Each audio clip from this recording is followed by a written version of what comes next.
Right, we are live with Yu-Gi-Oh! Master Duel. Didn't think I'd be live with this today, but we are gonna have to grind a wee bit now. I've invested a few more gems into the game and made some significant progress in terms of getting some things done.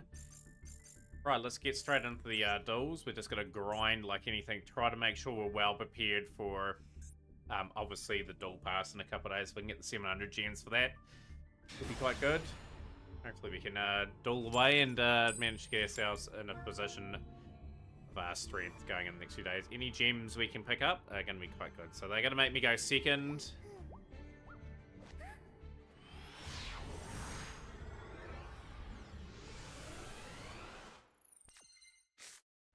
And it's not too bad. We've got an Ash, we've got a cool buy. Ash is going to have to be perfectly timed. How's the speed run, Scarlet Crutch?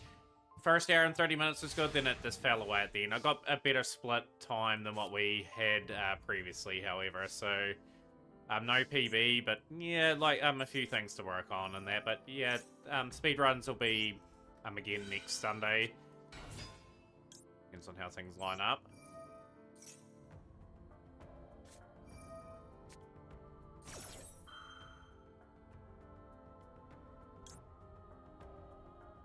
I'm gonna let that go. Yeah, I'm good, Generator. How are you? More importantly, why did that not do that? Okay, this.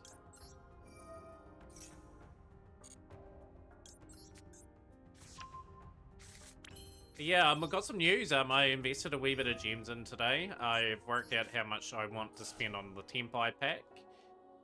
So yeah, this will be a bit of an interesting one for everyone to take a look. I got some really good cards today. That's progress the account.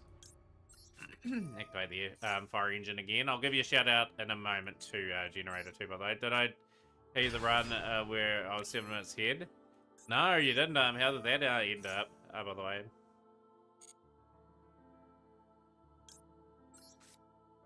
Turbulent.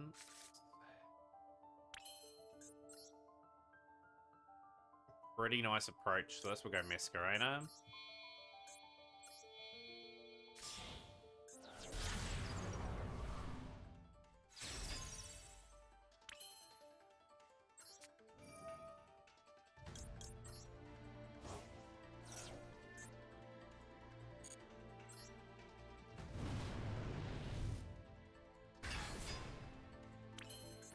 Wait, Turbulent.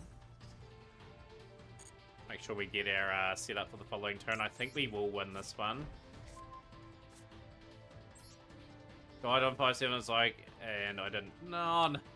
That was like me today. I was on pace for a sub 2 today on GX, and then it all fell apart in the last 6. There was just knowledge was just not quite there. You would have sub pulled the run, and that where did that put you on the ladder roughly?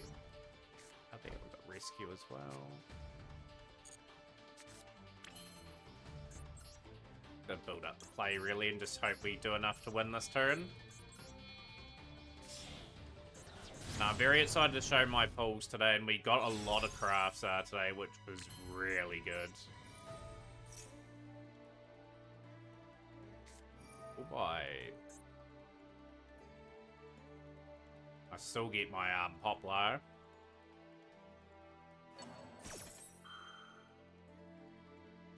It's fine. Not worried about the cool buy.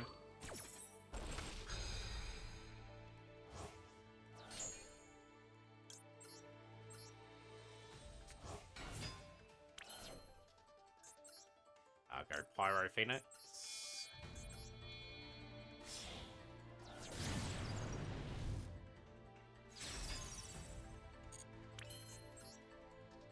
Atlantis.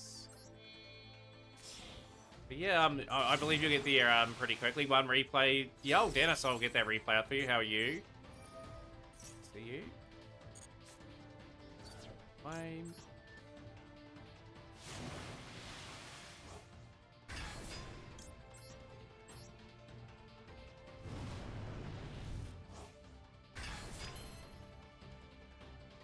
Very least.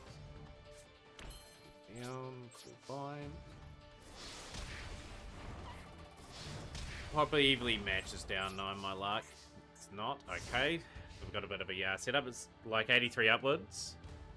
Yeah, getting inside the top 100 would be awesome. Cool, we got the Surrender there. I need every little gem that I can pick up over the next couple of days. Yeah, it was a solid board, Bell? We had some plays. Had some options. How's things, Austin? Welcome into the stream. How's those missions going? Okay, we need to destroy and activate a trap. Right, Dennis, we'll get your replay up for you.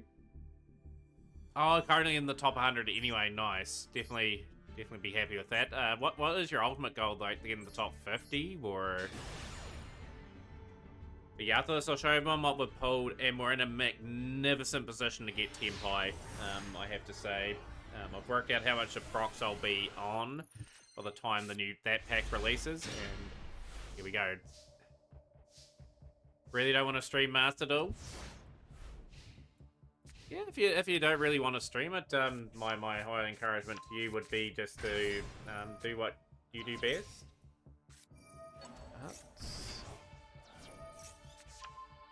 Rebellion play.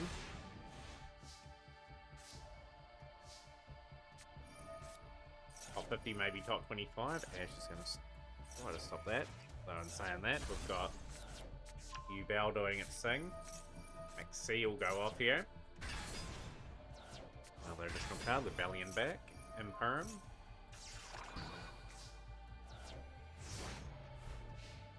Pretty good topsy-turvy fight here so far from Dennis. Look at the repetitiveness of Yu-Gi-Oh's competitive gameplay. So I've been tinkering with my build a lot, but I've got my main deck where I want it. Great to see you enjoying the game again, Dennis, again, like in terms of playing your D-Link stuff. Something like that. That's really nicely done.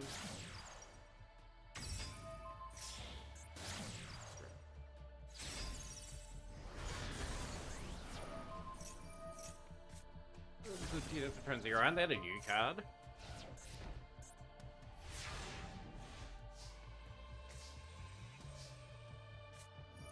We should have a new deck next week as well. Like I've just built the list today. I need 3 cards for it.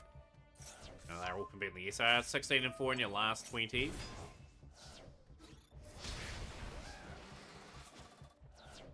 Top 25 is 3.5 hours, so a long way to go. Hopefully we can get it by the end of the year. Generator, or is it hard to get the time down from where you are now to like that 3 hour 30 mark?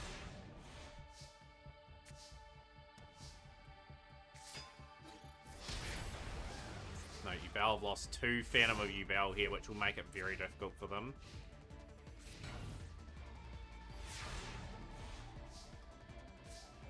Libby.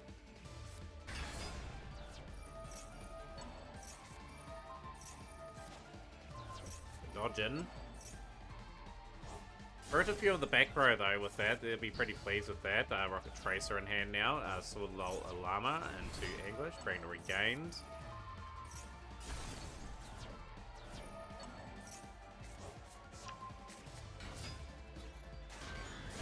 On that 5-stream streak, Dennis. Good to see.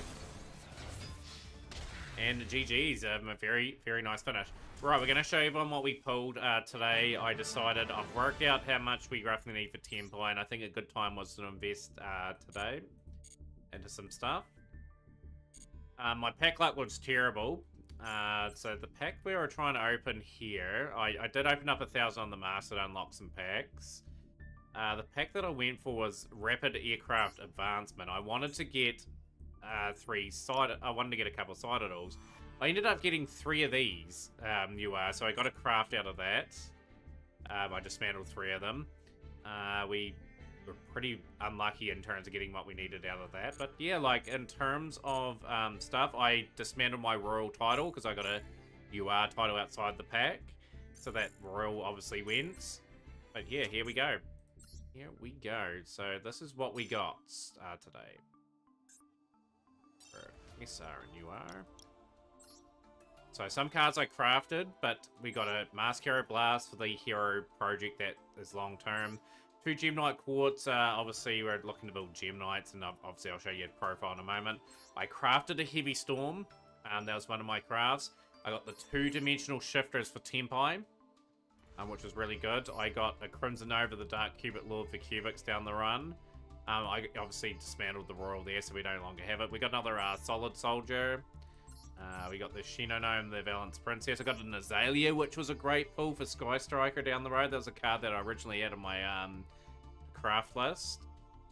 But yeah, generally just some nice pulls, really. Like, got our third copy of the Jackal King. We got a few copies of that we dismantled.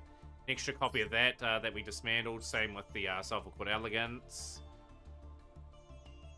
Yeah, overall, really stoked. I pulled an extra Solemn Judgment as well. So just in general, just being able to get these 2 cards for Tempai, which is really good. This means our list is updated completely in terms of what we're crafting now. So Left Arm Offering, and those are the new cards that we are sort of on the hunt for now. So obviously, Left Arm Offerings for the Gem Knight deck, that will have Gem Knight go from not complete to in progress, so I can play that against you guys next week. So it's a pretty cool sort of deck. I've basically got almost that all done, so that's just another addition to our collection, which just culminates the continued good work that we do on the account. So yeah, absolutely 3 of those will be coming from the Dual Pass. So that is practically an almost completed Gem Knight build. The crafts to talk about, Ruddy Rose Dragons obviously for Tempai. Kashtira Fenrir is a genuine utility piece that can also fit in that equation. And Super Star Slayer Typhon Sky Crisis is what we're going to pick up. So our crafting stuff here is getting very low now. Like in terms of having basically everything that we need in the game. We will revise this list eventually. Like once I get all this complete, we'll add a few more to this list. Yeah, but yeah, generally pretty happy with what we did. I calculated that I'd be roughly around 7,500 gems when the new pack releases in 24 days from now. I think that's not too bad in terms of an investment in Tempai, but considering all the cards that I have already for Tempai. How's things, poor man? Welcome in. But yeah, really advanced the account today, and really happy that we invested. Like, it's always a good feeling when I can put a few gems towards some projects and get them done. Projects over the next wee while that we'll sort of look at as well. If we get really lucky next month, we may get a Ninja deck done next month. That'll be the target, potentially. Like here, I need to get Boral Sword, which conveniently is something I need for Dragon Link anyway, and I may look at Gigantic Sprite as well. Just either one of the two will be probably what we hunt for. But again, just projects are slowly getting done now just due to the amount that I play on this game. But yeah, it's just, again, tidying up some of these decks, making them a bit stronger. We've got Live Twin that we desperately need to target as well. Need to get Abomination and Troubled Sunny. So there's either commit to Live Twin or the Ninja deck. Probably the Ninja deck will be first, as the Boral card will get a bit of utility value. But yeah, like I've left myself a wee bit short for the Dual Pass, but I can settle into the Dual Pass and buy the gold one nearer the time.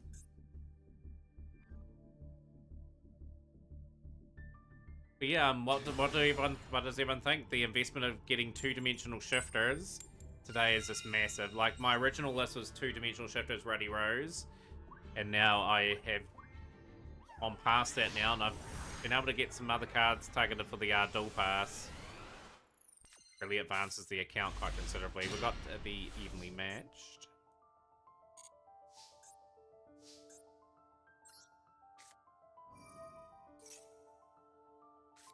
Maxi. So all we're going for now is Turbulence.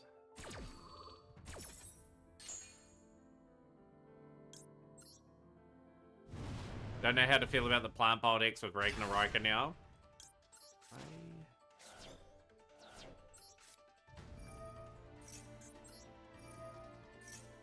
Oh no, you've got a negate. Okay, I should still get those plays. That's not too bad. I don't mind that. I still get my setup. Get emergency down.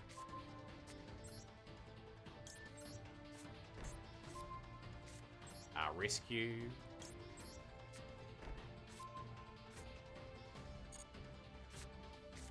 which deck won the 2024 tourney, by the way. Like the Worlds or the Mac Cup yesterday, or...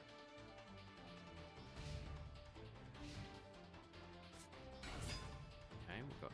Nice. Yo, how's things Stretch? Long time no see. Thank you for the resub to the channel as well. Enjoy your emotes for another month, my friend. Cool buy. Okay, cool buy's fine. Worlds. So a variety of decks won Worlds, but Team 7 won Worlds ultimately in the end. Let's put up your lifter up.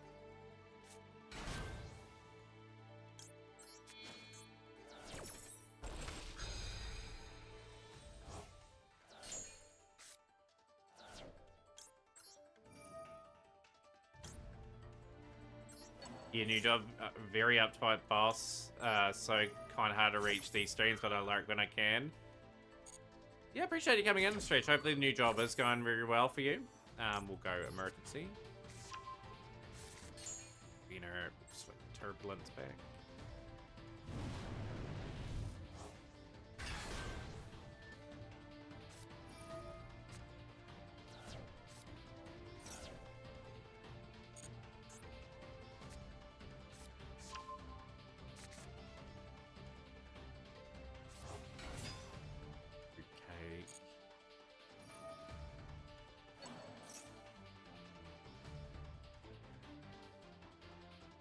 I'll let that go. Take a bit of a risk.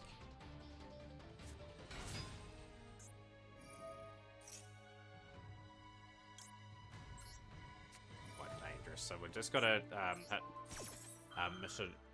Gelato. Negate that so they don't get their main sort of stuff set up. So that's the card I want to hit there.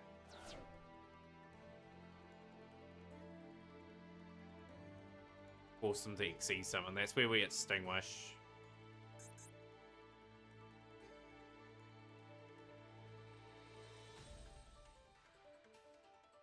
No, Worlds was quite a good event, poor man. Like, there is replays still up, I think, for Worlds that people can view.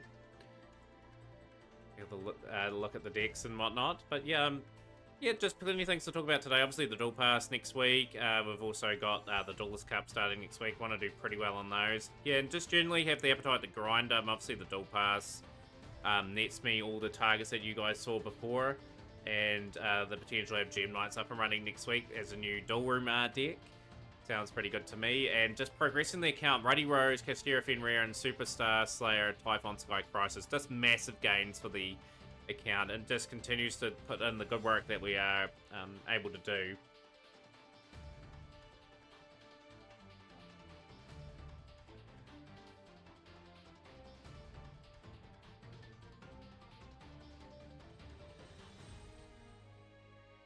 Of course, replays people can put up as well, but yeah, generally speaking, the floor is open to anyone to talk some Yu-Gi-Oh! With us. Hopefully everyone enjoyed the speedruns a bit earlier. The GX run, just pretty happy with the first hour and a half, and the poorly executed last half an hour 40 minutes. Kind of cost us a PB, but that's just reality of the game. I'm just waiting for them to see out their turn. Okay, didn't get too much backlash for his league. He got big backlash, poor man. We talked about it yesterday on stream. I didn't like what he did, releasing it all at the same time. Just wait till the end of day one and then release the list. Like, he was saying that it was to even out the playing field. But if it wasn't meant to be accessed, or Untap could access it in some way, I still think morally he should have just waited. And he wouldn't have received the backlash then. But he's going to do it every year. We are to expect it now. He is a controversial character.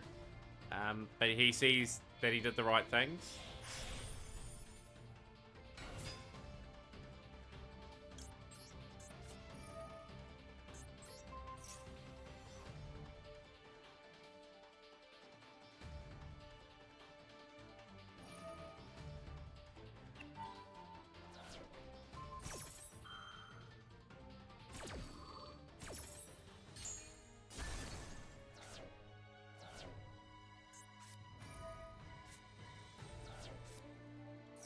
Driver in hand, so they got one card to play, which is this card here. Not a big fan of him. You either like him or hate him. Don't get me wrong. He does amazing things for the community. That website of his is very top-notch with Duel Links meta, Master Duel meta, and the Yu-Gi-Oh meta one that he's sort of announced. I think we're going to get really played around here. But yeah, controversial character. I'm sort of in the middle. I like some things he does and then absolutely hate him for some other things. But overall, I think he's done a lot of good for the game. And I think, regardless if you like him or hate him, I think people would agree with that. Okay, that's going to get shuffled back.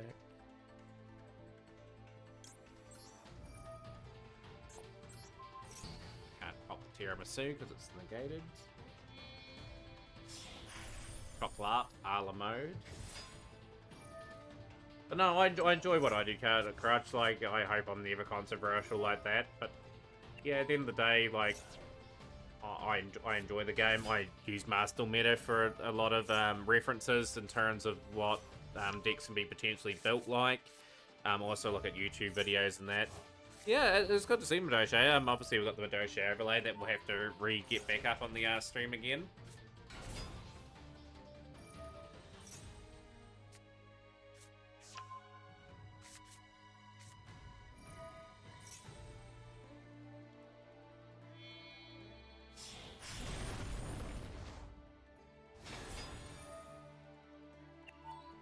Yo, Twitch is Dark Knight. I'm doing pretty good. How are you? These are sort of decks I want to play eventually, you know? Like, just getting them to the other... Sorry, Lois, how are you today? Back my other cards. It's been a clinic here. 7,700 damage. They are probably about to win, and they'll break our streak, unfortunately. Yeah, well played. Guess what? What am I guessing? Could be a heap of things that I'm guessing for.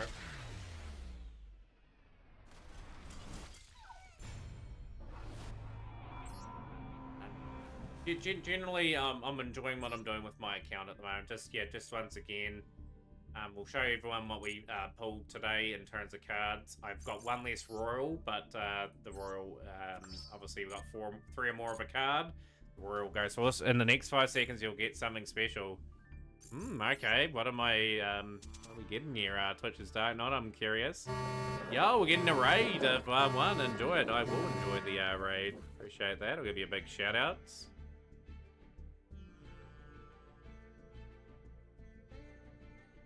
Master's playing Grand Theft Auto. Okay, not a bad wee game to play.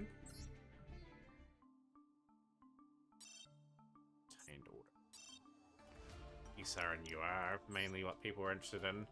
You doing good, Lois? That's good.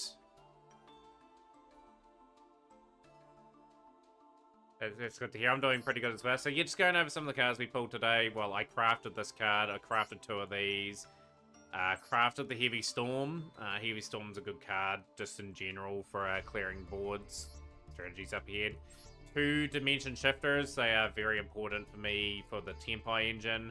Pulled a Cubic card, Crimson over the Dark Cubic Lord. What do I have for Cubics, by the way? We've got a lot of the Cubic stuff. I could work towards that now. Like, we'll probably need a couple more of those, but in general, that's pretty cool. Opened up the Markina pack. I pulled 3 of these in one go. I've already had a playset of those, so dismantled quite a bit of them.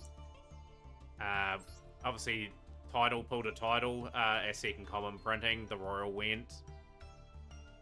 Pulled Summon a Monk. I'm just doing a free giveaway challenge. If I success in a source crate, I give away a raid for a random seeder. Yeah, I appreciate that. Like obviously that went well today. Pulled another Solid Soldier. Pulled an extra Rex, we're not too worried about. Shino Gnome, we pulled a key card for Valence. Sky Striker Ace Azalea was a nice pull. Father Anderson, yo, how's things going? Good to see you on stream. But that was a really good pull. That was on my original cards that I really wanted to craft list, but have we tried making Skull Servants? No, you asked. Where have we looked, Spinner? Where have we looked? We're just going over some of the cards we got today. Pulled a 3rd copy of Jackal King. Pulled another Indemon. Incantation. Pulled a 3rd copy of that. 2nd copy of the Goaty card. Pulled that, which I just dismantled immediately because I already have 3. Pulled another Topologic Bomber Dragon. Pulled another Soulflare Dragon, which we crafted. What does number 105 do again? We pulled Hybrid Director for Abyss Actors. We pulled an extra one of those, which we dismantled. But yeah, generally speaking, everything going very well for this account at the moment. Yeah, Skull Servant. Well, have we look at Skull Servant? What do we have for them? Okay. Okay, we've got the bulk of the stuff here. I think we can go for this next month. I'm just going to write that on my list of things that I want to build and complete. Not a bad idea.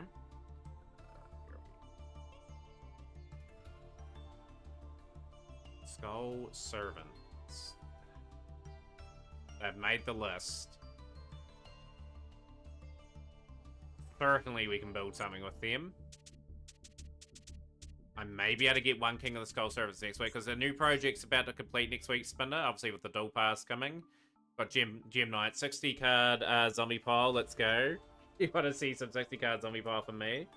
But yeah, sorry to hear about that, Father Anderson. Hopefully you enjoy a few dueling, a few rank duels on me, and yeah, just talking about like the strategy going forward with the account. But yeah, like this is looking like a pretty solid Gem Knight build. It's got a wee decent strategy going for it. Obviously, I would have loved another Master Diamond, but hey, we'll get something inbuilt for the dual room going forward next month. But yeah, Skull Servants is something that we'll try and target next month. I think that wouldn't be a bad idea. I think we'll get the SRs pretty easy for those 3 King of the Skull Servants. But yeah, we've got to hunt some wins. Obviously, we did spend a wee bit today in the dual passes in a couple of days. Gonna have to invest big time into that. But yeah, with getting Tempai next month, getting a few new decks is always a good feeling. What are we drawn? Okay, we have drawn a decent enough hand.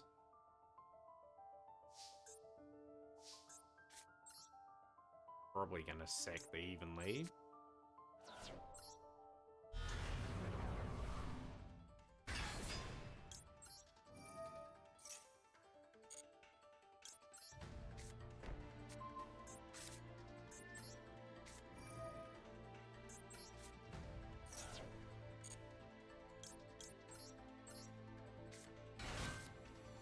Set up for Turbulence, so that's fine. We'll go Preventer.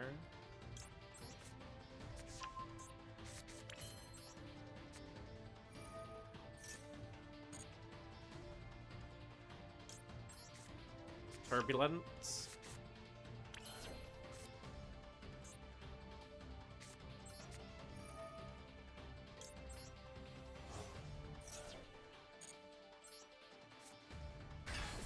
You built anything on Yu-Gi-Oh at the moment, Father Edison, that's that you're liking at the moment, or just waiting for like a pack to drop or something like that?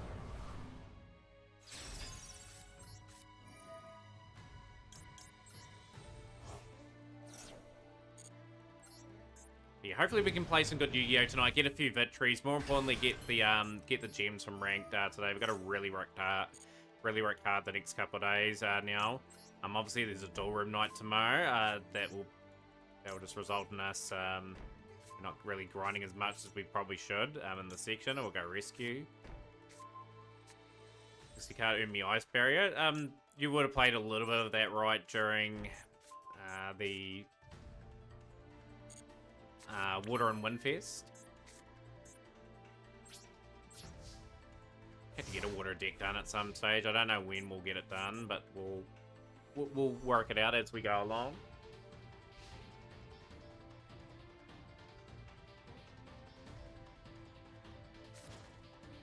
Okay, that's fine. Star, we'll go Maxi.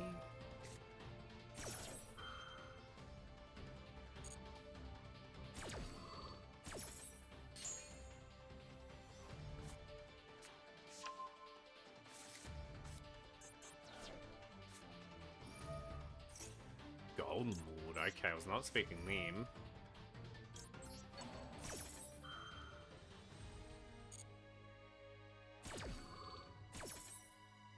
Interesting. We've had a couple of very, very intriguing plays. Yeah, I quite like what they've done with Ice Barriers. I was not expecting that at all.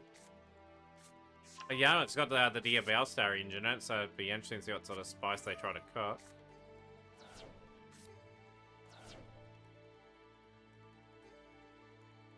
Gonna try and send Turb away. Like that.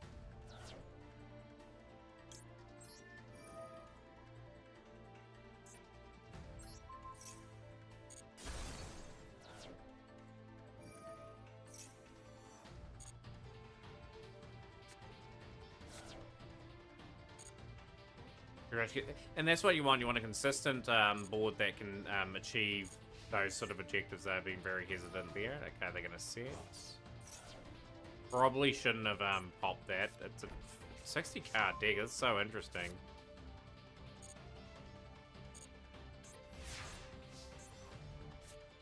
Drew really well there. That's really good.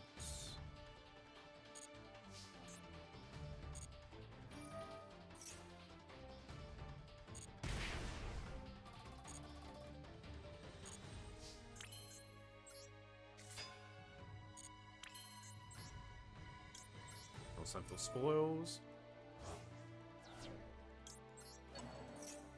Yeah, so I that's what I was kind of thinking there. We'll add Hydrant to hands.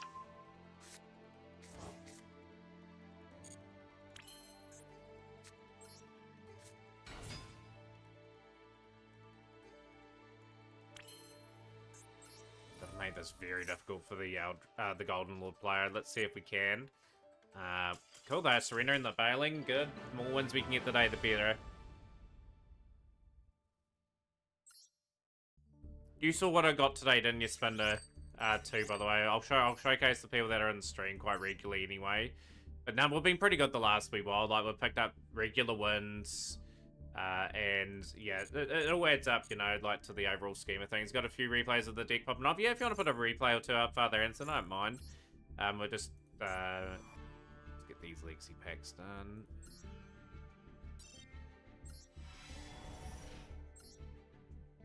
Nothing in the packs as per usual. Just got to boost that count up to close to 700 before the start of the dual pass.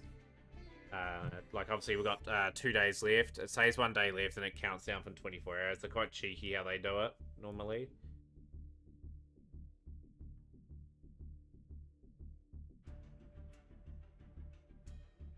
Yeah, generally some projects are starting to take off a wee bit. Like we will hit our max slots at some stage. And that's where we'll just... Yeah, if you want to put it up, I'm more than happy to get that up.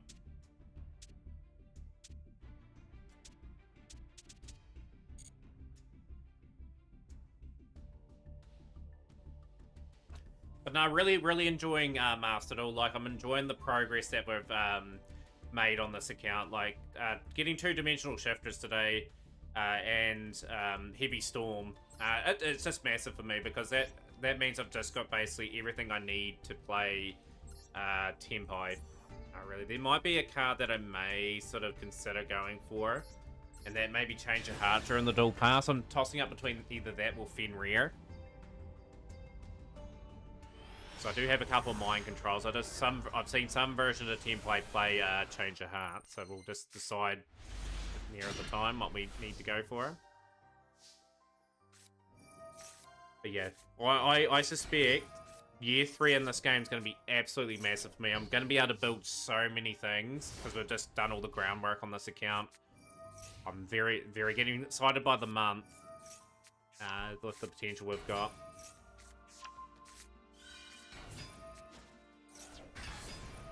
Father Mako might be a pain. Saradi Lotus. Spirit of Yubel, opening on Spirit Gates, Sent. Yeah, really appreciate before with Stretch resubbing to the channel. Yeah, hopefully we can catch up more often than not. Hopefully the new job does settle down when you're able to catch a few streams. But no, I really appreciate the suggestion too, Spinder, for Skull Servants too. So I'm looking for those cheap builds. I'm very much in the hunt for those. And that's a deck we're going to build next month. We should be able to get the SRs for that without too much trouble. We should have one King of the Skull Servants by the end of the month.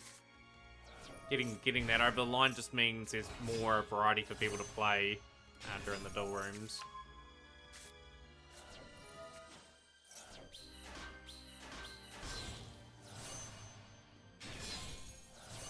Deep Sea Prima Donna. Terra King Salmon. Oh, never in my life. How's things? Oh, it is. I'm in a horrid time zone, like, for people to watch from America, and that's, like, basically most of the audiences that watch as well. And a nice wee win.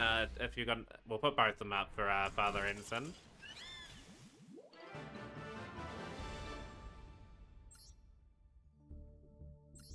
Another one up. We'll put one more up for you, and then we'll get back to the duels.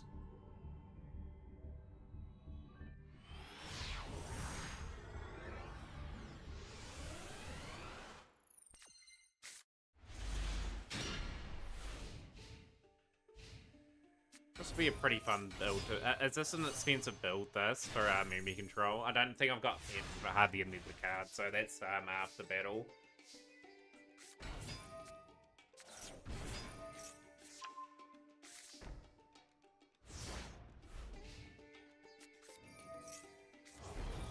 Yeah, three new UR crafts today. Man, I was stoked about that. Wide Aurora Rail and Perm.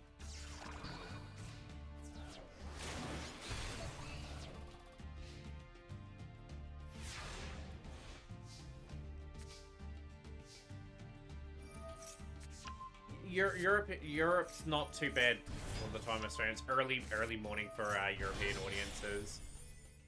America is like currently probably just past midnight, 1 or 2 AM in the morning, and it is very difficult to watch generally at this time.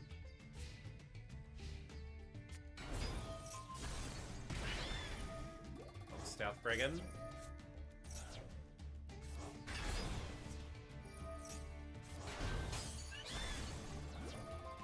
Steal the Stealth Brigand, and we've successfully been able to do that.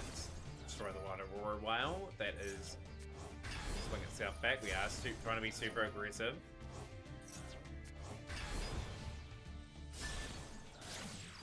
Here the Water Charmer.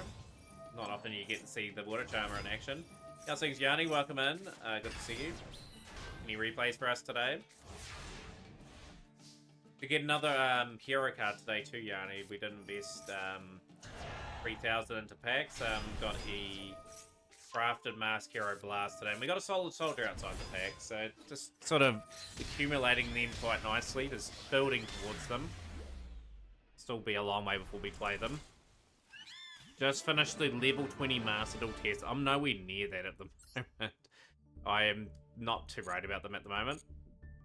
Yeah, nice finish for Father Anderson. Yeah, I would say Hero are probably a good year away still. Like, there's still a few things I need to pick up, and then they're not priority cards for me at this stage. Like, obviously these cards here are the priority now. Like, just getting a couple of these in the dual pass is going to help out. Yeah, getting very, very close to getting... so I'll have these done before the end of the year. I completely forgot about those, then randomly past level 16. Yeah, I'm DV level 7 at the moment. Like, the one mission that I have to do for the proficiency test is Pendulum Summon a Monster, which shouldn't be too hard to do.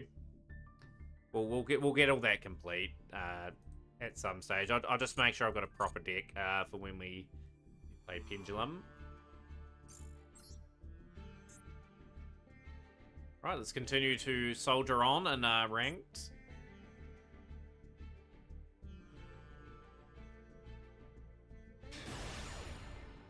Suzaku, okay, is their opponent.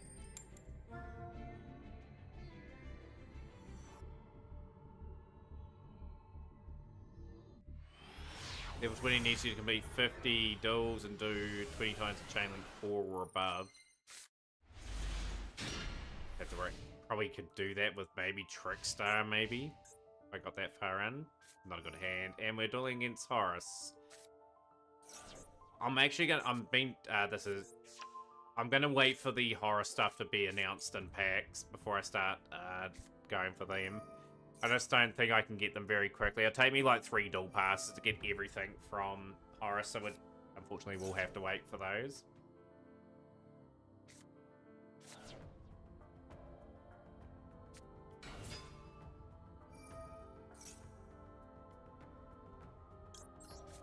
Lifter.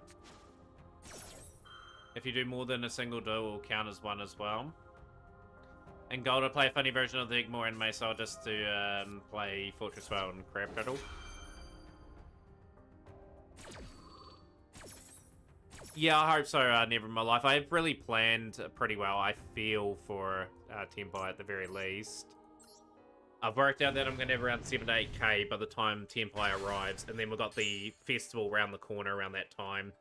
So we're going to get a decent amount of investment in it still. I've got basically everything outside of Tenpai now, except for maybe a couple Wii cards that we can maybe go for.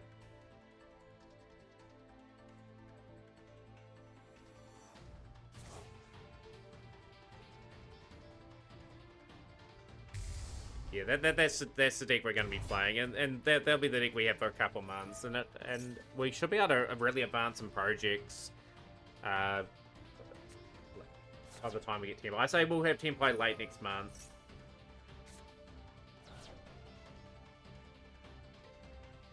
Yeah, so got to be upbeat, and yeah, like we'll really work hard. We'll really work hard the next wee while.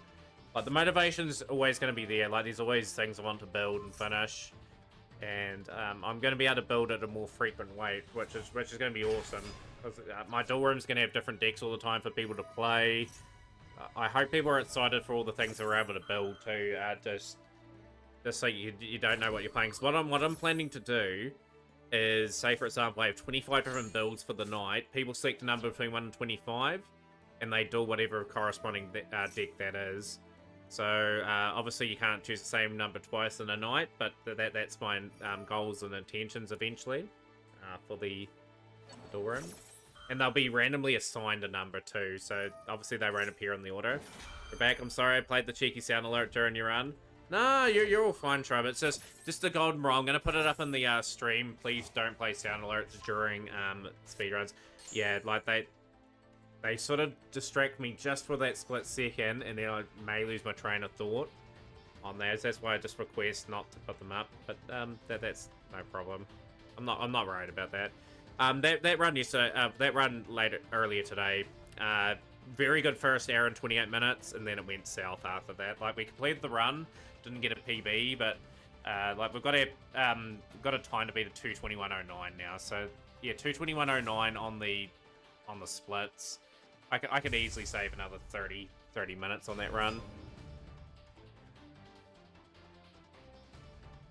But yeah, you want to see some of the new cards that I pulled, Shrub, on Master Duel? That's a good opening board.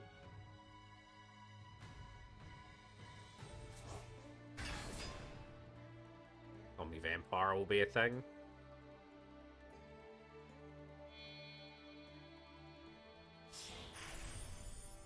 Was tempted to pick up the Zombie Vampire during the duel pass. It's just not the right time for me to pick up that card. We're not really playing anything that takes advantage of that card.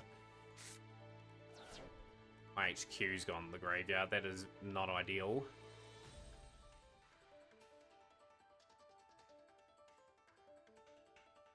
No, we'll get some PBs in Legacy at some point. I'm only limiting myself to that once or twice per week for a few hours a week. Like we'll enter some more of those projects as sort of time goes on.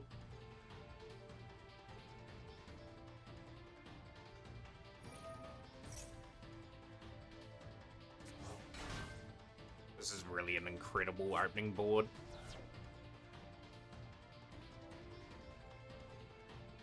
Man, if you're really good with pulls and have a lot of gems, you can make the hero deck, I believe. So yeah, with heroes, we've got to get hero cards outside of packs. Really, like I'm tithing directly cards that have got utility value still. I am building Tenpai at the moment as my next month's deck project. We're finishing off Gem Knights this week. Skull Servants will be after that. So yeah, like it will take time. Like just every now and then, just try to put a little bit towards the hero pack in terms of gems and investment. And we'll get closer and closer to being able to build that. But yeah, there's still a few cards from Hero that I need to pick up. Honest Neos is one, Neos is another. Probably want to pick up Dark Lore. Yeah, that's the way I've been pulling them, Yanni. We'll have to just take our time getting them. Exactly what Shrub said too. They're so tough to get. That's what I'm saying. We're just gonna have to get lucky and get the odd one outside of packs, and then hopefully invest them on every particular pack that is. We will get them. We will play them. It's just gonna take a wee bit of time to get them. Unfortunately, this is gonna be a bit of a loss here. I got 3 really good setups. We probably need evenly matched here, to be honest. Even then, I don't think that's going to be enough. I think they've set up a pretty broken board.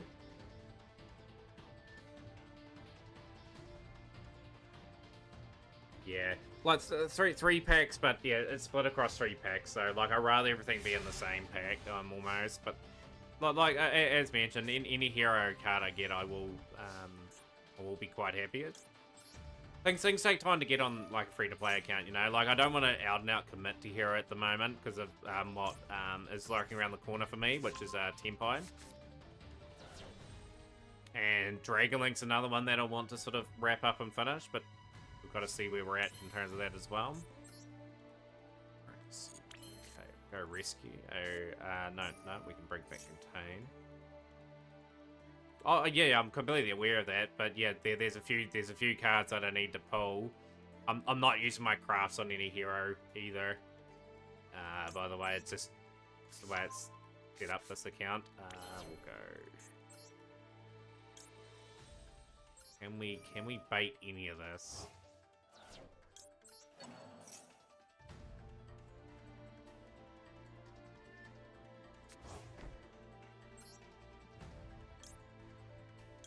Send that away.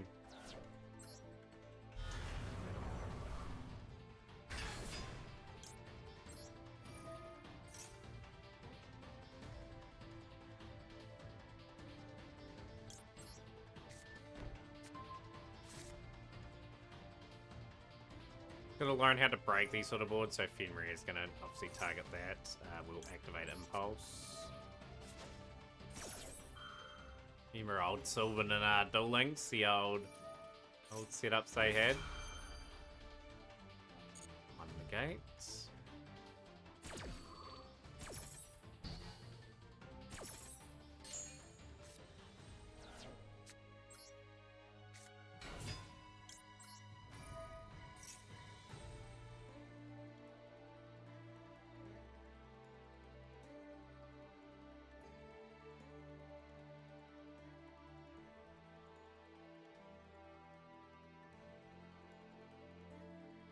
Baron, I need you to activate your effects. I'll through a couple of these effects.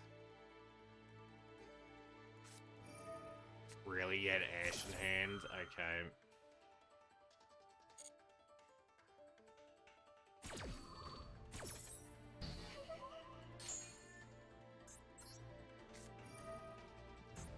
I'll force that Baron to activate. Right, we've got a wee bit of a line, but it's such a difficult one. Like, obviously with this here. For a card. Be good if we drew something like evenly matched, and they'll just smash up the board a wee bit. Okay, alert's not too bad, you know. I can probably utilize alert some way.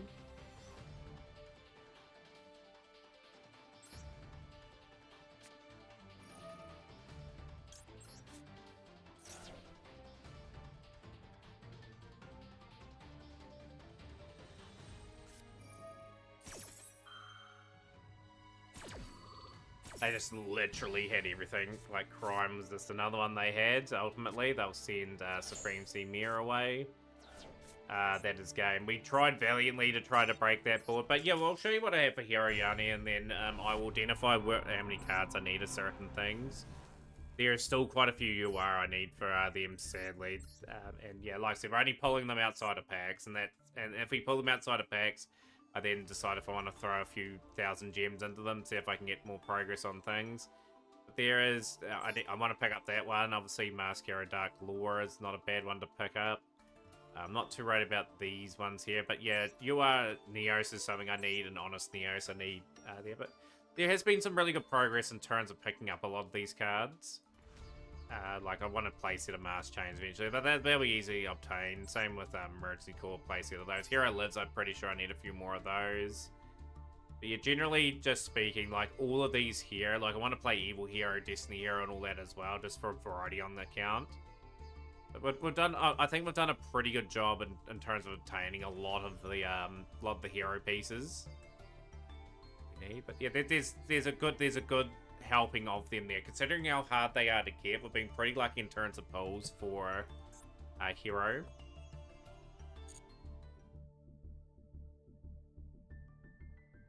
No, I tried that Suspense that split across back set, maybe brand another extremely popular fusion deck.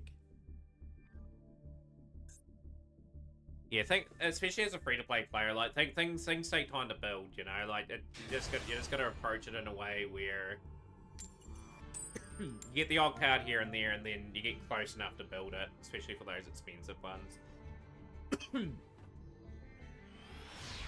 But yeah, priority at the moment is just getting other things complete that we're close to getting done.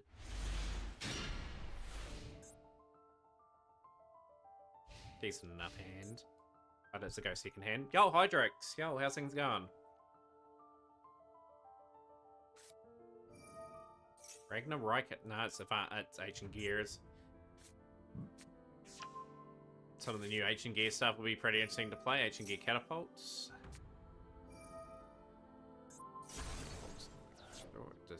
Catapult destroyed Gear Town. It's cool to see some of these new cards. Ancient Gear Dark Golem.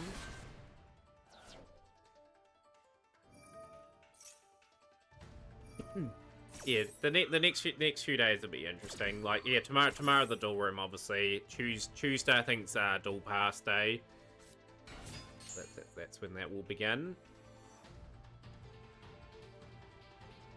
I would say we will have the Gold Duel Pass by Wednesday. We'll be a day out for it. Your tanker.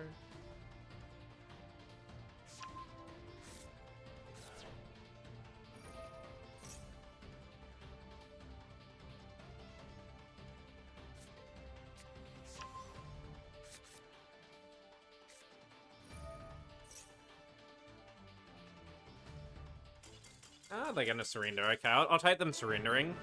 Just gives me more progress on the accounts. Yeah, it's good to hear. Like, Ancient Gears, Lightsworn, Ragnarok. Those 5 gems are really vital for us too. Really just got to dig deep and make sure we just get our dailies done every day. And make sure we get 700 as soon as possible. I can't wait to get some new stuff, but yeah, you can see some real bad progress on this account. I pulled a Blackwing card today. Who won the tournament last night? That was, I believe, over at Sal won it yesterday.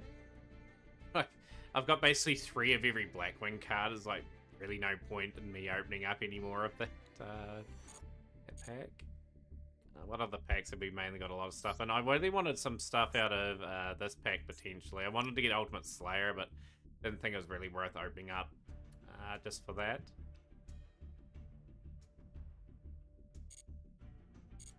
It's lost. I'm just trying to work out who won that battle. And I'll bring up the challenge thing. I just gotta remember who won.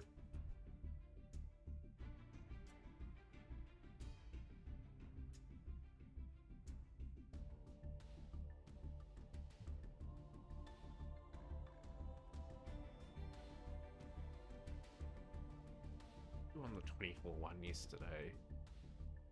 Coco Campachi may have won it yesterday. We'll have yeah, I think Coco won it yesterday. It was one or the other. If we usually get Synchro Blue Eyes and XE Dark Magicians, and now we have XE Blue Eyes, does that mean we get a Synchro Dark Magician? Playing Swords on Sorreless with the super heavy Samurai engine, now I want to make that. Would be a fun engine to combine with Sword Sword. I wouldn't mind doing that myself. Again, it's just getting all the cards for that, really.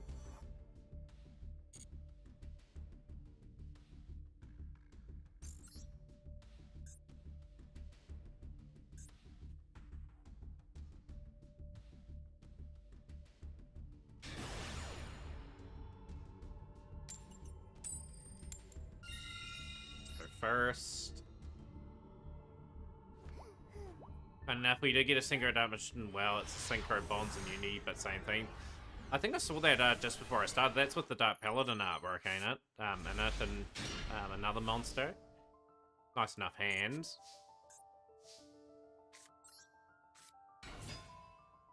Maxi.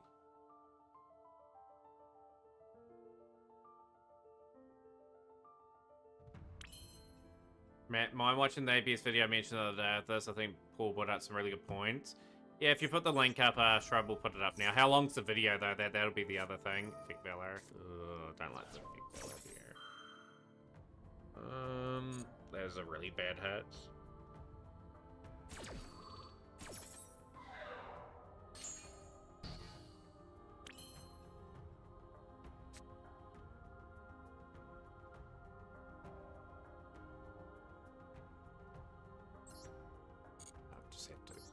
Turn. We'll just have to set up and hope, really.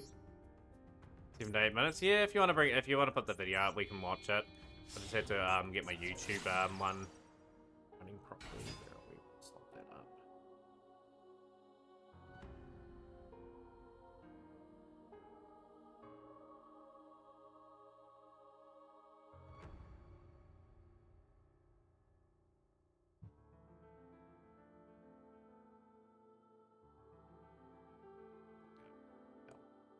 Yeah, just put that up, Shrub. Yeah, you're more than welcome to.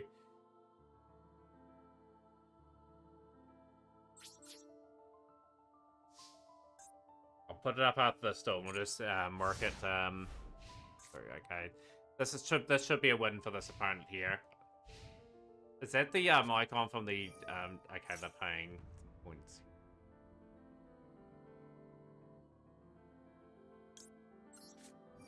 Is mad. Just makes me think they're playing something like Bell or something, so I will hit that there.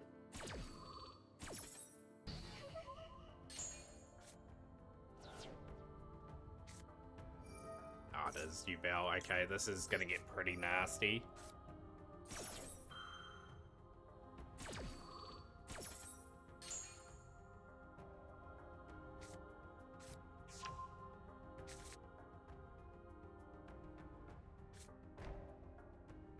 Not really keen to go after me, okay.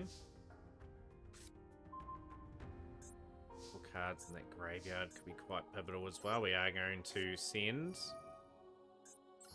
Yeah, that's fine. I can put that up. I'll just get a copy and paste stuff and we'll put that up after this. Hey guys, Paul here.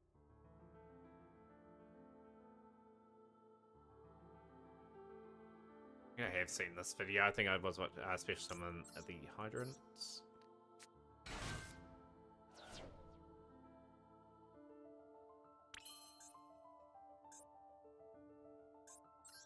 What was it? Just post in Discord General. Yeah, so yeah, I did see the Bobby sort of handbag. I don't know what on earth that is, but are they going to imperm? Another Effect Valor, okay. So at least I've got Turbulence set up now. I can probably manufacture somewhat of a turn. You'll dodge. That's my purse! I don't know you! What the new Bell player will hopefully feel in a moment. Add to the hand here, I might.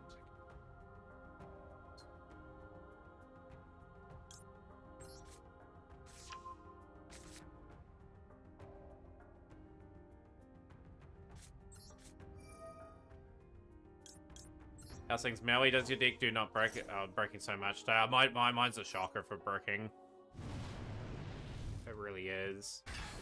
We'll go here, Fire Engine.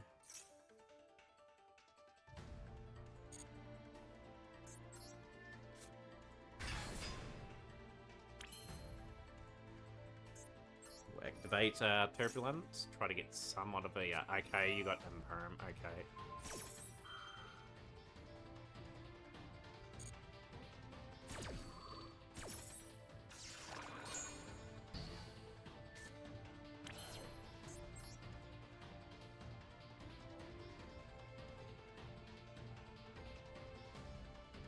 really got anything exciting in there.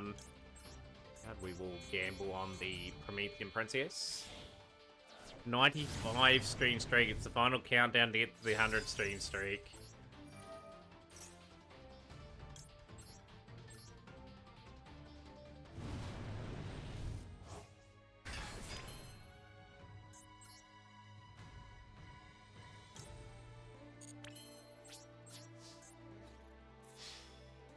Got really nothing up our sleeve. I think they're pretty happy secretly with what they've done.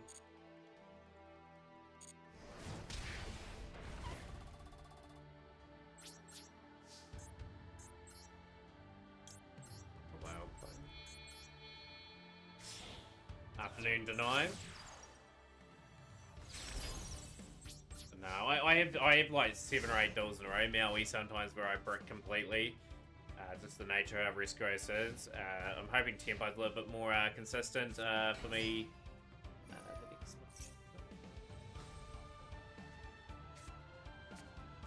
Because unlike Rescuers, I didn't have it fully optimized. Just looking back on it, like obviously Bonfire we didn't pick up. We didn't pick up the Raging Phoenix for later on in the piece. Just gradually added cards here and there. Out of counter, the deck I thought Rescuers earlier, didn't know where the hand trapped that deck.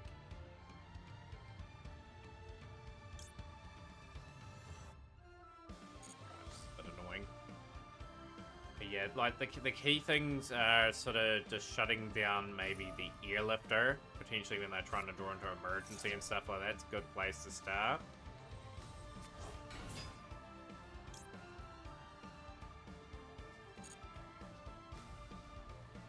Rescuers hard losers too are evenly matched as well, so just have that in mind. Like they really generally don't have too much protection for that.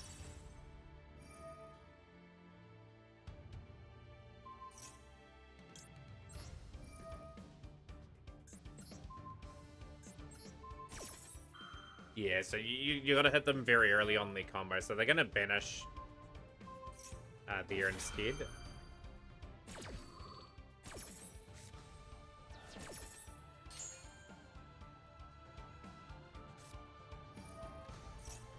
Opening of the Aspera Gate, so this is probably looking like a full Parrot Yubel combo now. Really got anything face down.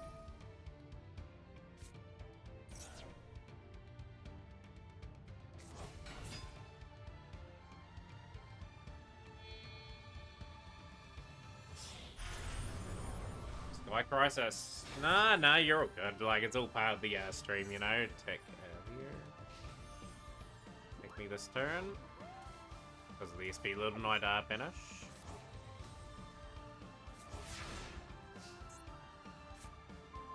Oh boy.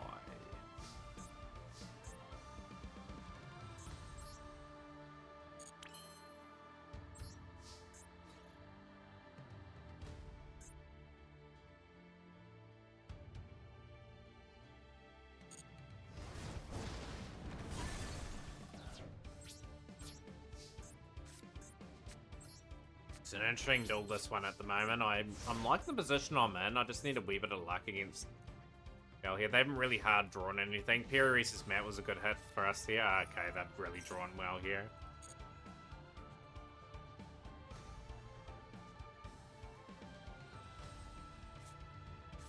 Samsara D Lotus. I think we just deal with Samsara D Lotus.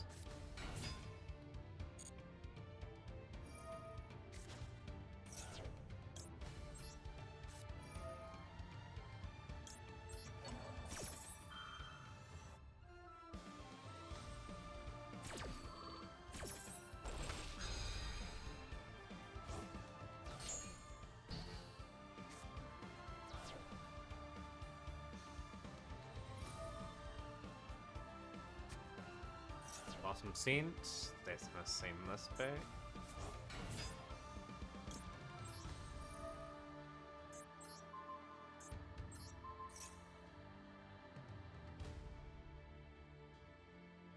Yo, awesome playing. She's a mod. Okay, let's get some beats going here.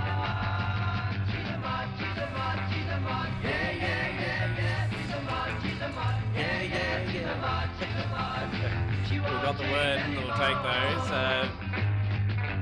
Yeah, big shout out to Deny. Hope you have a good day. We're having a pretty boisterous day ourselves. That's another big gain for us.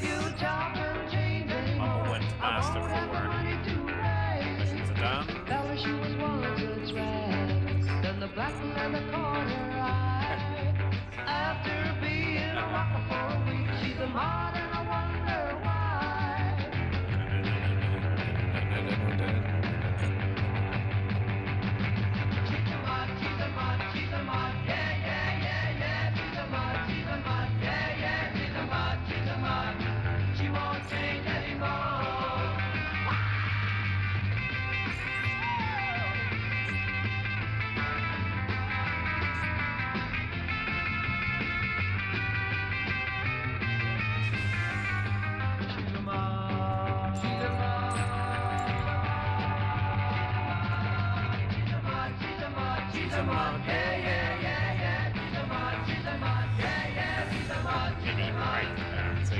He's on a big, like, subathon at the moment. And if they get a combo here, we just don't win.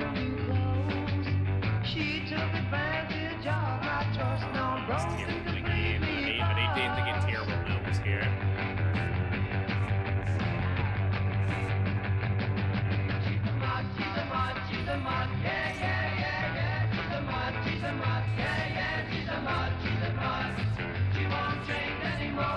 Not too great for them.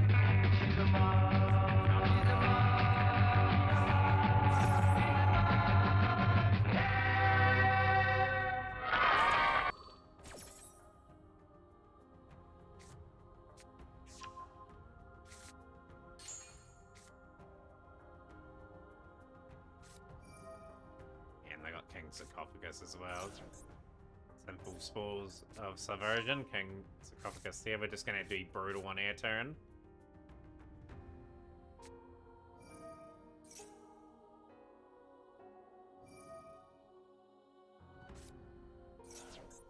Man, they've just got so many good plays up at their sleeve. I've just found another friend, really, haven't they, with the Horror Star package?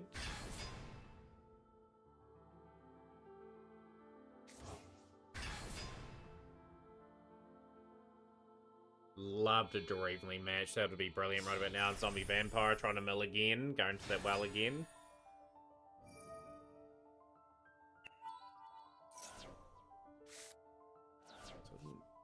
What do we lose?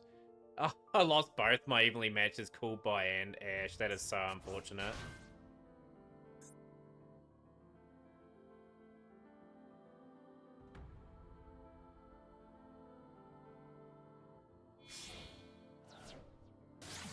Cross sheep.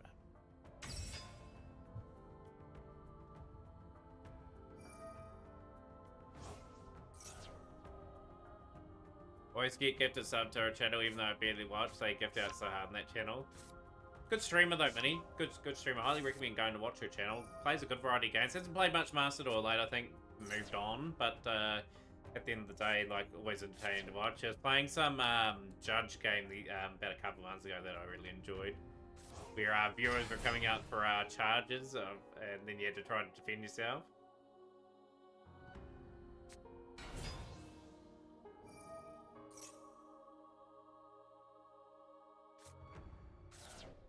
Fortunately, I don't think we're going to get to Master 4 off this attempt.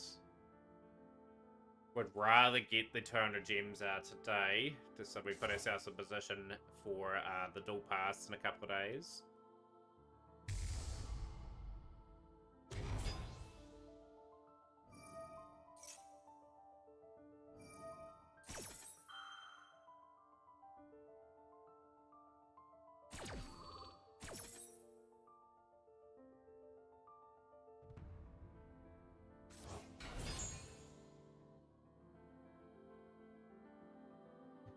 Yeah, pretty chill. Yeah, like, just a spur of the moment decision today to spend the 3,000 gems, and yeah, just so wrapped that we've got what we got today.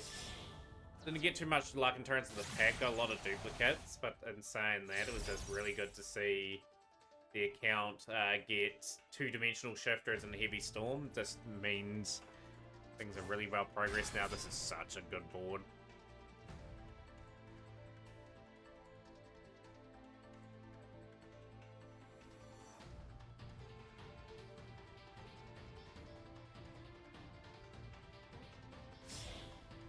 Fist Dweller. Sweet little knight.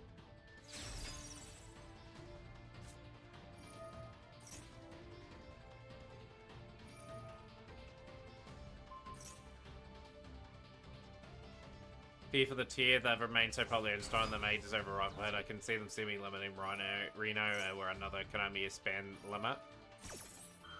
Yeah, and them doing well at Worlds too. Like, Jesse Cotton absolutely played brilliantly with this deck.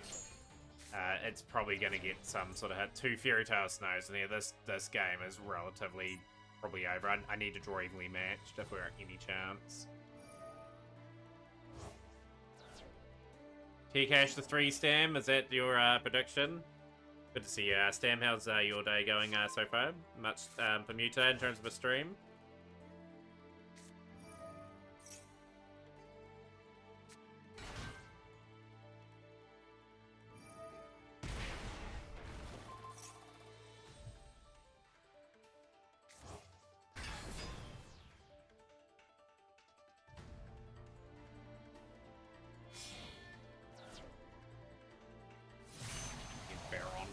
Just to make it even more harder.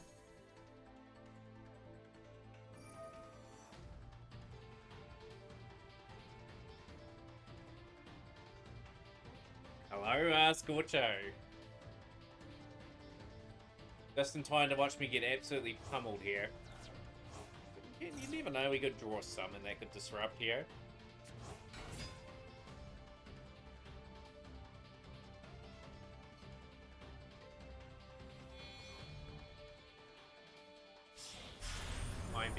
So they're going to be skilling.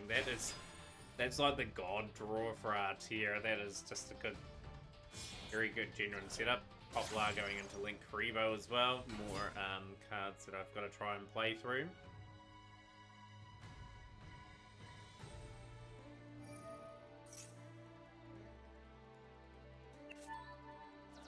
Don't have Dark Ruler no more. That's the only thing for this build.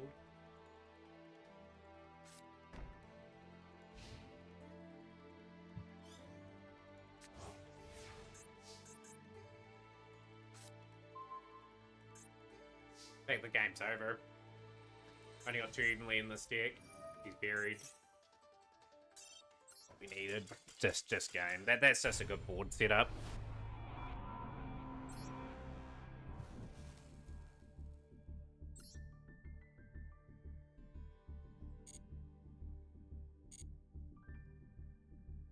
Got a playset of Dark Ruler no more.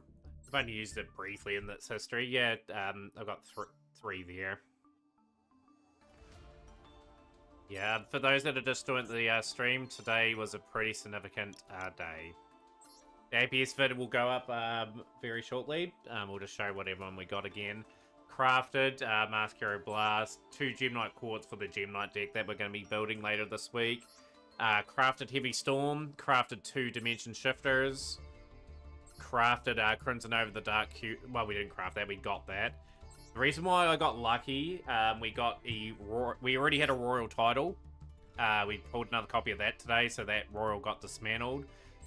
I opened up this pack to try and get Citadel for Earth Machine. I got 3 of these in a pack, so that was another UR that we gained. There was another UR that we had an extra one of as well. Yeah, we pulled a Soul Flare Dragon. Already had 3 of them, so I dismantled the other one.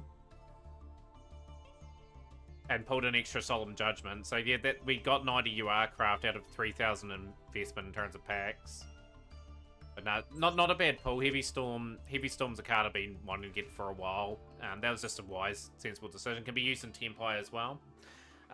These are the new crafts now. Like, we've just pretty much cleared out our crafting list. So Left Arm Offering is for Gem Knights. So Gem Knights, I'm just missing that to really play just an in-progress build. Like, we ideally need another Master Diamond, but we'll have something for the stream to go up against. UR targets Ruddy Rose Dragon, still Castera Fenrir, and Superstar Slayer Typhon Sky Crisis. We're very well prepared for the dual pass. As soon as I get all those cards, then their list will update again with other Wii targets. Why they unban Heavy Storm instead of Dusted to 2? Heavy Storm destroys your side of the field too. So yeah, it effectively has the same sort of effect. Kind of take advantage of that. Right, we got the Teammate BS video that we'll put up now. Let me set the scene for you. Yu-Gi-Oh's a bit desperate for sales at the moment. Out of the 25 products... Alright, just get this up. Hey guys, Paul here. So today I wanted to talk about a phenomenon in Yu-Gi-Oh that I've basically dubbed gate. It's gonna turn the best word I can come up with, but I guess I'll just describe them and maybe somebody in the comments has a better one. But basically it's these cards that kind of like toe the line between sort of good, like strong meta decks, whatever you want to call them in Yu-Gi-Oh, I'm just gonna turn that up like a wee bit. decks that are low power or lower tier. Or bit better now. And so I think one of the best examples of this card is Nibiru. And the reason I mentioned Nibiru is actually because recently on the ban list, Apollosa got banned. And this is obviously a really big deal for a number of reasons. It's kind of very low, to like generic extract cards, which I generally like. And one of the points that got raised a lot when... Hey guys.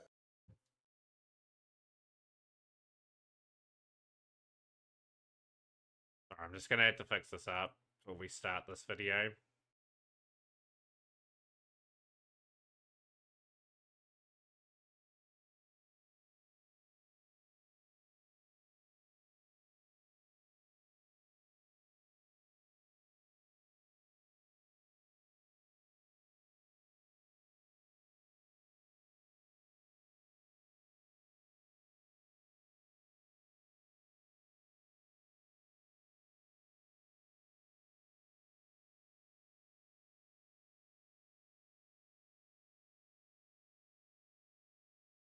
Paul here. So today I wanted to talk about a phenomenon in Yu-Gi-Oh that I've basically dubbed gatekeeper cards.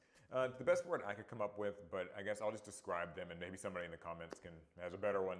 But basically it's these cards that kind of like toe the line between sort of good, like strong meta decks, whatever you want to call them in Yu-Gi-Oh, and like decks that are low power or lower tier or whatever.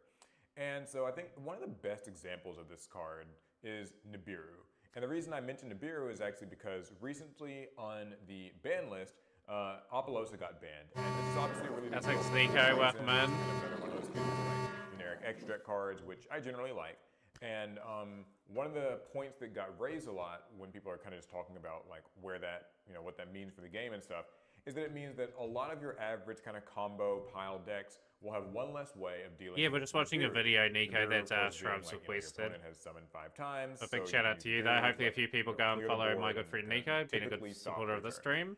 And Nibiru to me has always been like an interesting case because it's one of these gatekeeper cards where every time I've seen Nibiru really be played, it tends to kind of fit into this role of like, the best decks in the game can typically play around Nibiru quite easily or play through it. So by that could either mean they can make something like Apollosa within like, 4 or 5 summons, or Barone back when that was legal or whatever, if you're playing Master Duel, those are both still legal, Jesus Christ. But yeah, these decks can put up some sort of a monster negation by their 5th summon so that Nibiru is not an issue for them, or if they get hit by Nibiru, they just kind of can still somehow find a way to keep playing through it. For the longest time with Snake Eyes, this is usually through like Divine Temple, but plenty of decks actually have ways to like link away the token or bring something back from the grave and kind of keep comboing or whatever. But it's typically like the better decks. And meanwhile, Nibiru can be an extremely polarizing and in some cases fun-killing card for low-tier decks. One of the prime examples is like, Alec always tells the story. He and Larry were playing and he was using like, I think, Plunder Patrol, and Larry used Nibiru on him, and it was like this whole thing.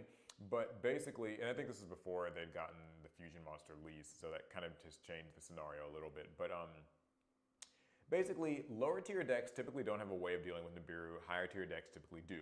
And so it puts Nibiru in this weird spot where it's not exactly doing maybe its full job. Like Nibiru was created alongside Dark Ruler No More and Dimension Shifter in 2019. It was kind of just created to like check the metagame. But I don't know that it actually like does that job all that well, because it's like, well, the best decks can play around Nibiru and the worst decks can't. But what really happens there is, like, I guess like Nibiru becomes a gatekeeper and just sort of a barometer of like, can a deck hang in like, I guess, a tournament setting or something like that. Now there's other factors too. Sometimes players will forget about Nibiru as a factor and just make a mistake, and maybe they could have actually insulated themselves from it or played through it or played around it or whatever. But typically I find that Nibiru sort of acts as just this card that tells low tier decks, yeah, maybe you got to do your thing or you're getting to play or whatever, but like this kind of stamps it down. And so what I mean by like Nibiru not really fulfilling its role is it doesn't really tame top decks, it just tames low tier decks and kind of defines tiers in that way. Another card that kind of comes to mind for me with something like this is actually just a lot of the sort of Yo, good to see you, board let me breaker pop cards. off. So just watching a video So Sharp recommended. cards like maybe Lightning I'll Storm. show you some perhaps pulls that I even got Max too kind of fits today in pop here, off too before where, we like, they're supposed go to and nuke team your fighting opponent's smart. board, right? Like if I use Lightning Storm, I can destroy all your monsters. But we obviously know that in modern Yu-Gi-Oh, that's not exactly, just as cut and dry as it might sound. In addition to just players generally being able to play around a card like Lightning Storm by maybe putting their boss monsters in defense position, the bigger thing is that usually there is a negation for the Lightning Storm anyway. So the best decks don't really lose to Lightning Storm because they can negate it, but low tier decks sometimes don't really have that option. And so a Lightning Storm or an evenly matched suddenly just clears their board and there's not like any retribution for it. And so I've found that these gatekeeper cards, I guess I wonder if there's a way for Konami, like where do you land on them in terms of like casual play? Like that's, I guess, what I'm really getting at here. I know that in a tournament, people are going to be playing the best stuff, and you should kind of expect Nibiru can happen, you can expect Lightning Storm, whatever. But oftentimes when I play just with my friends kind of at the house or whatever, we sort of have a set of house rules where we just don't really allow Nibiru to be played, or we won't play evenly matched. Sometimes even Ash Blossom, just because like so many low tier decks don't really have extenders, and so one Ash Blossom is enough to kind of shut down a turn in many cases. Like if a deck starts off with This one team for one and it gets APS. Ash, that's it. Or like one of the examples I always give is that 6 Samurai Link monster where it's like it takes 2 6 Samurai monsters and you summon it and you have to discard a card, and like if that gets like hit with Valor, for instance, then that's that, right? So a lot of low tier decks typically have like these linchpin cards where like if it gets stopped they can't play, but obviously high tier decks, Yubel, Snake Eye, things like that, don't really have that problem. So when we do house rules, we'll usually kind of avoid using hand traps and kind of the more polarizing cards like that. But I guess I bring it up because it's like, I still think that those cards are actually really well designed. Like I think that they certainly have a clear purpose. Hand traps like Ash Blossom were made to curb the power of a deck that, maybe searches a lot of stuff. Nibiru can curb the power of a deck that summons too much. It's just that I think maybe that's a bit of an issue in Yu-Gi-Oh! We'll reply back to that in a moment, The best Shrub. decks have been subsequently, so it's weird, right? Decks summon a lot, so Konami makes a card like Nibiru to kind of like curb it.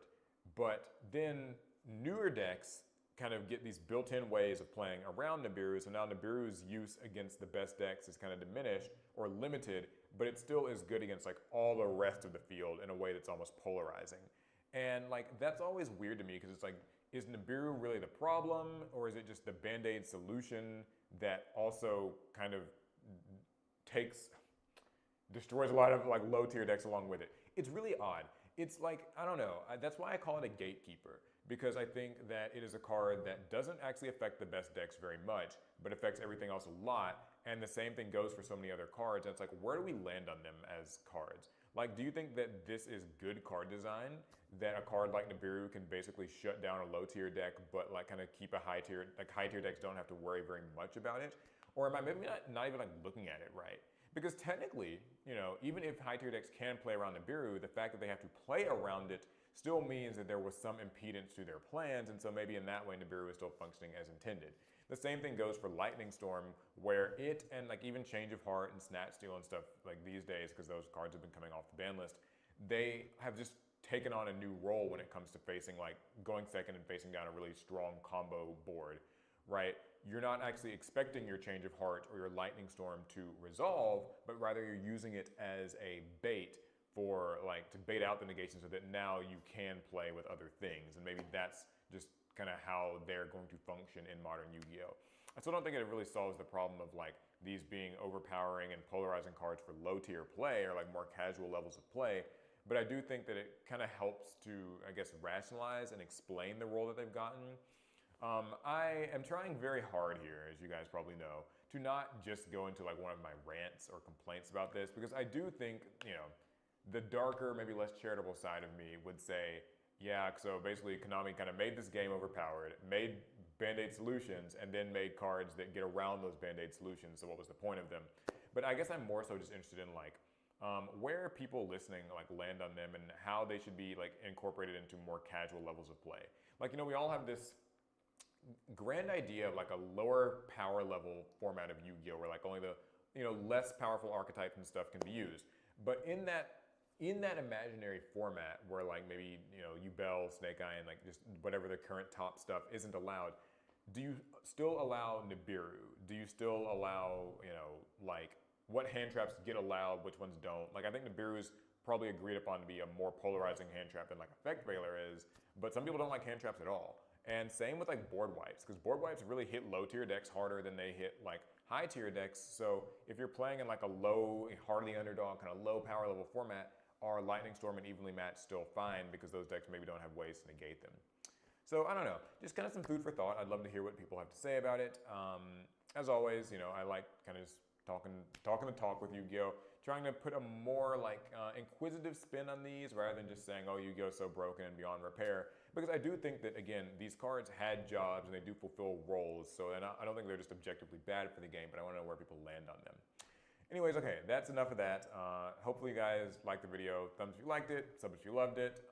You can also join as a channel member here on APS Amplifier. We're going to be trying to have some benefits for people who listen to the Pot of Greed podcast, and so that'll like technically go, or you know, just across the whole channel. So whatever, you can look into that if you want.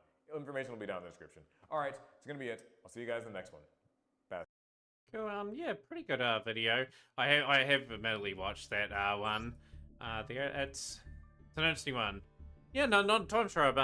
Yeah, like if people want to put something up for me to watch or anything, like it's always just ask, and I'm more than happy to put it up. No, there are some good points in the video. In terms of that's how Yu-Gi-Oh's just gone, unfortunately. In terms of with Nibiru, it gets played around by the top tier stuff. And unfortunately, the rogue decks, they don't have really the ability to play that stuff, just get easily stomped down by Nibiru. Maybe some better design cards that fit into the, like, also can be played by top tier decks, but also by rogue tier decks that can sort of maybe play through, like, a Nibiru sort of situation, or something that would be the way. But Yu-Gi-Oh's always about what Stan's pointing out too. Yu-Gi-Oh wants to sell product. Yu-Gi-Oh always wants to bring something out that's better than what previously is out. And that's ultimately going to hurt them in the end. They've got to be, as mentioned, they're still got to be clever with what they do. Like they've got to parascale in a way where it's just either stays where it is, where the parasealing is, or slightly paraseal down, without too much notice. Maybe a shift that only banishes the first 10 cards sent instead of all of them. No shifter. It would be awesome too, Godzilla Gamer. Good to see on stream if they brought like everything up to like a high level standard.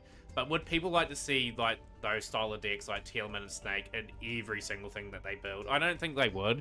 I like variety in terms of our decks and their play. No standard rotation is with tonal thing. Tonal formats are hard to balance. They almost need as I've always said, they need to have their advanced format now, and they need to have an historical format where people can invest into. I honestly don't care. This is just life of any game. There'll be a top tier and bottom tier. Yeah, that's a good point from White Angel too. Like that, and Konami's in that market, you know, to sort of promote that. You know, they always want to promote stuff that's going to be the top tier stuff, and the stuff that used to be top tier and now is sort of working their way to bottom tier. They don't want those decks to be continued to be played because there's virtually no money in it for them if people continue to bust out the same deck over and over again. But they could, in theory, give like some of the bottom tier stuff, maybe some stuff to play around, maybe a Nibiru, or maybe give them more of an opportunity to get their board set up to give themselves somewhat of a chance. But they need a historical format that they they had YCSs and that for Inner Worlds, and then the following year they announced, hey, this is the historical format this year. We'll reprint the following sets. People can go and buy these sets, and you can play the old school Yu-Gi-Oh that way, as well as having the advanced format going on.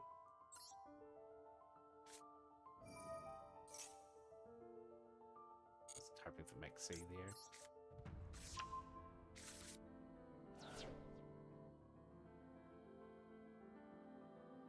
And yeah, not a lot of people like Rush to either.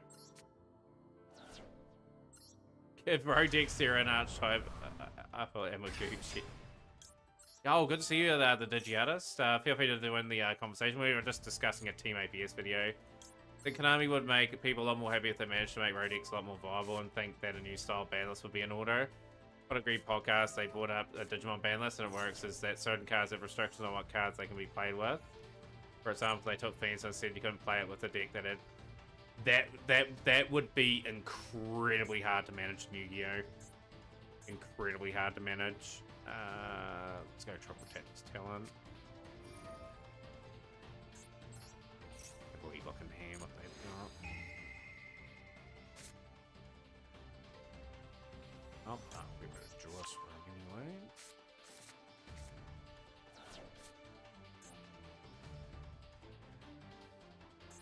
We have to give them a couple of cards.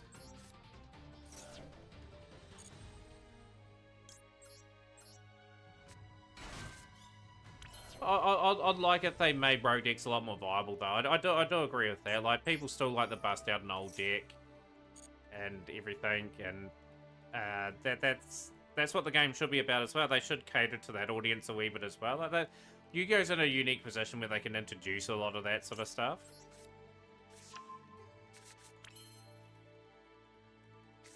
But it's about Konami being smart too, you know. Like you want them being very clever with their card design, but not too clever in a way where a deck just becomes too rampant and too dominant.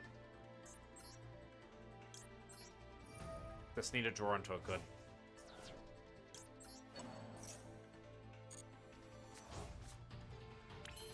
Another Triple Tactics.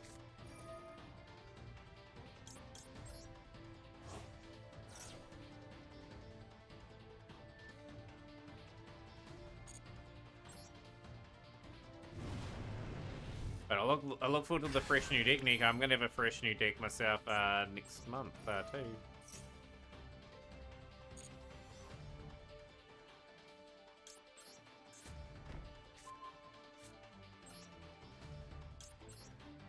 Completely different card games, though. Like, I would find it very difficult to say they can work with certain things. Like, you're making it very hard for a judge too. You got to think of the judge in this situation. They've got to have a lot of rules themselves to try and keep on top of. Then you introduce those sort of things. I don't think they would ever implement a sort of a Digimon style list.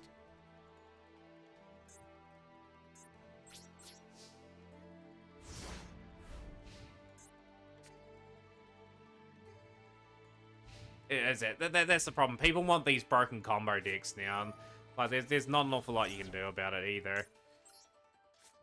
They're just gonna try and get a balance right, and that's where I'd say the historical format and going there. No point in buying a new set if Snake Eyes will still be viable for 5 years.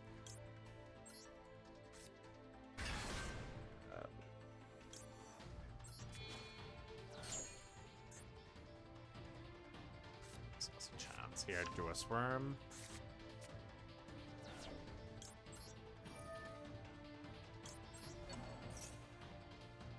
Just think in 12 months' time, we'll be complaining about something else that is not Snake Eye. Something will be completely broken in the game that they introduce.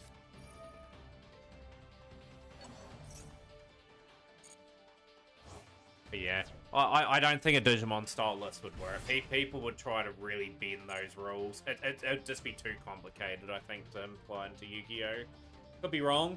Could be worth a trial. Like, Master would be a good way of trialing it.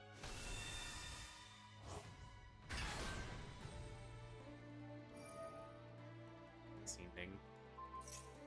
Okay.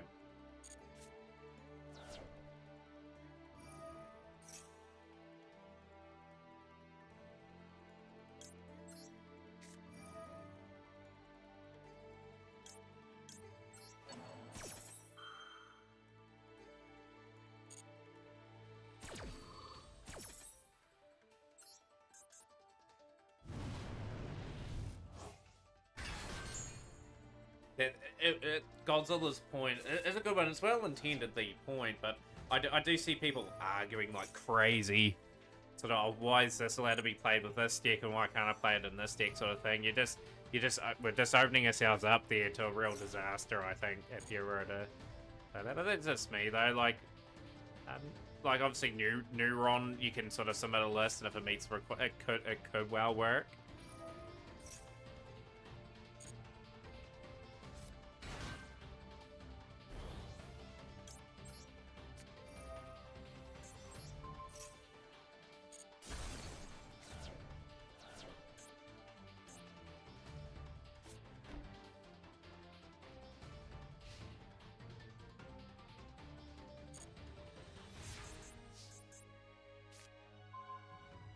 Yeah, that's what I'm bringing up.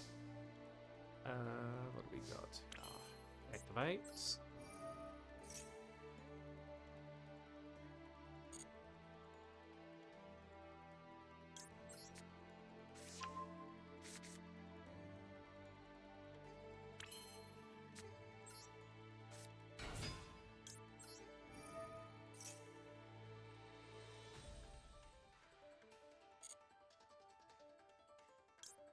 Yeah, Konami a profit first and foremost. They wouldn't risk anything to their card game.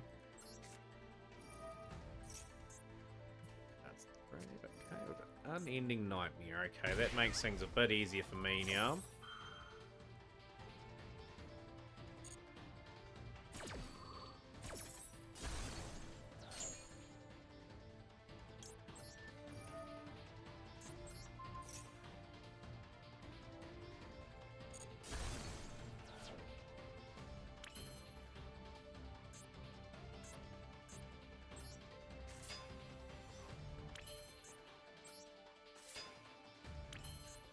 That's another problem Yu-Gi-Oh's got at the moment too. The game's really unaffordable, as well. Like some cards being this price point and value, like they need to take the OCG model in mind, I think, and make things a bit cheaper for people to play.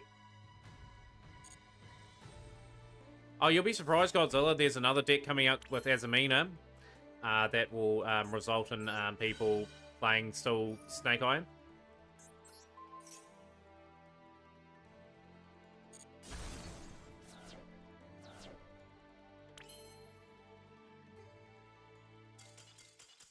Part 1 from the tryout, Yanni. Okay, we'll get that one up very, very shortly. This replay up from... we've got a couple replays, I think, to get up. The Dehuman. Dehuman must be getting up in terms of the board for me now. It's been the top echelon of cards. Yeah, Dehuman's my #1 obtained card now. 48 copies of that card. So we've got Nico's replay, and then we've got the replay from Yanni.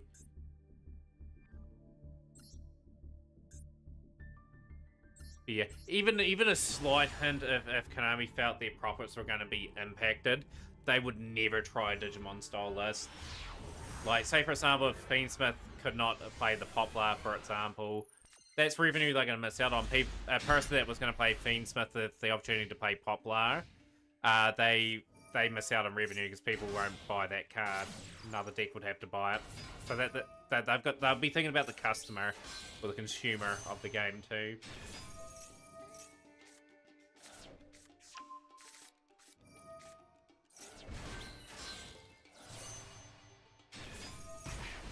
But yeah, I do agree on the point, bro. You do need a few options to maybe play around certain cards like Nibiru.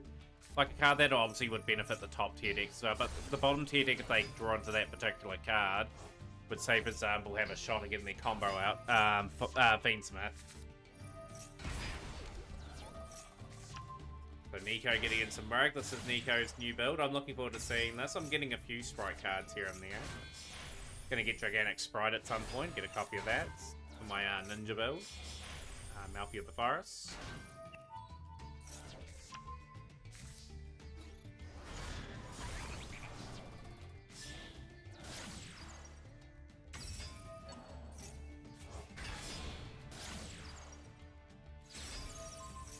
I mean, we say it's a profit thing, but there's always those Konami that price gouge the customers and making every single 3 of in a meta, super ultra hyper prismatic could essentially get that short printed.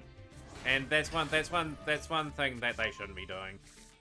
Things that are short printed is absolutely ridiculous. Give people an equal opportunity at the card. Like, don't disadvantage the fan base. Like, at the end of the day, if you're gonna make a thing short printed, at least in a month or two's time, reprint the card and make it easier to obtain. I don't agree with short prints. I think that's not in the spirit of like people opening up packs. But yeah, like if they'll continue to go the route of short printed stuff, and we just got to live with that. Unfortunately, it's been a thing since the time of day. Replay for Yanni.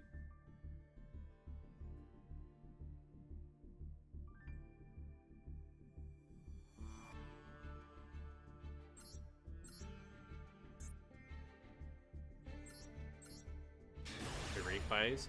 But yeah, like, at the end of the day, Konami's got to do something anyway. They've got to address things for good or for bad, you know? Like, it's getting to the point in the game where it's losing players to other card games, and it needs...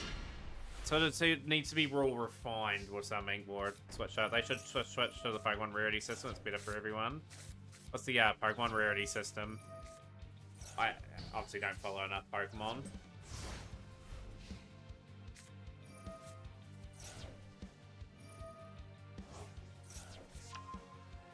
Tortoise, we've got the Walls of Imperial Tomb.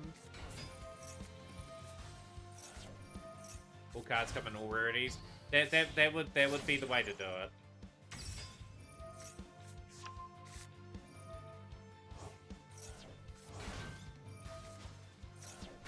And that's another point. Like, Nintendo Switches are great and all booster boxes. They're not gonna entice people in the game. Like, if they don't want cash prizes, just be clever about how you do your prizes. Make a card that's worth $2,000 or something, or a mat that's worth quite a bit of money.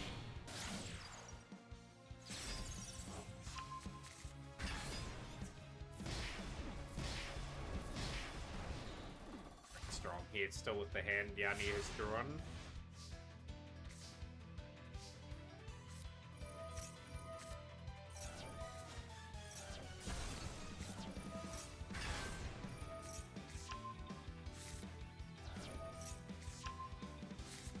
And $3,000 on it, spending on a card is ridiculous. Can't believe, like, Team Samurai's got that much sort of money to throw around. I guarantee Team Samurai makes that money in a day. Like, Team Samurai X1's just so well off, just with how big his Yu-Gi-Oh channel is. He must be the biggest Yu-Gi tuber in YouTube at the moment, still.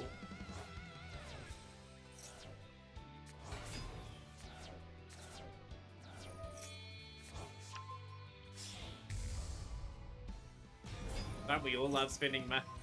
But I to be honest, I wouldn't spend money on this game. Like, I spend money on the real life card pool where I get a value sort of out of it. Even if I stop playing Yu-Gi-Oh, I've still got the cards here that I can sell off and get a return on those over time. Just slowly decimating the board here. We're on to Fleur.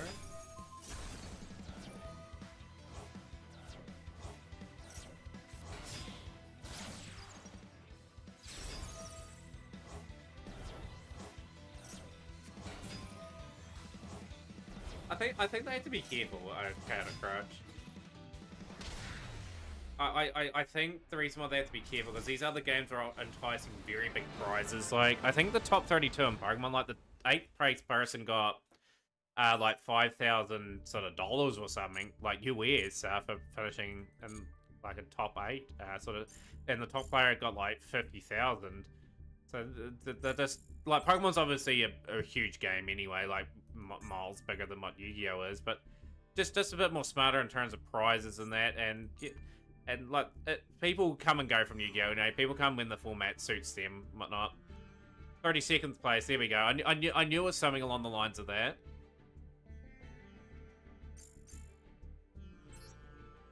The thing Pokemon has over Yu-Gi-Oh is like Pokemon's got that collectability about it. If you're not into the competitive side of things, people go in to collect like their favorite Pokemon and stuff like that, and it's really It's really a game where it can be inclusive of everyone. First place was 50k. That is insane to me. $50,000 playing the wrong card game.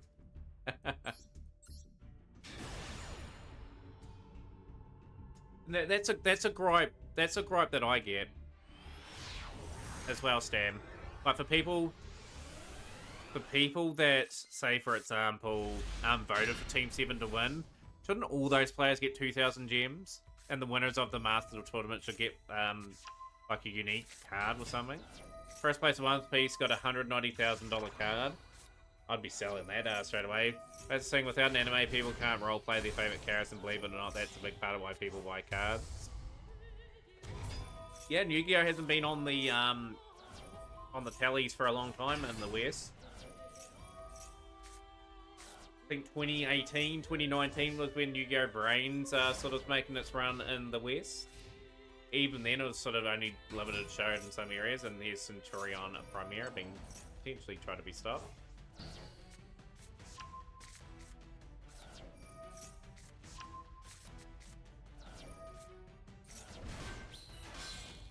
Do you know what the problem is with trying to write a new anime Godzilla gamer?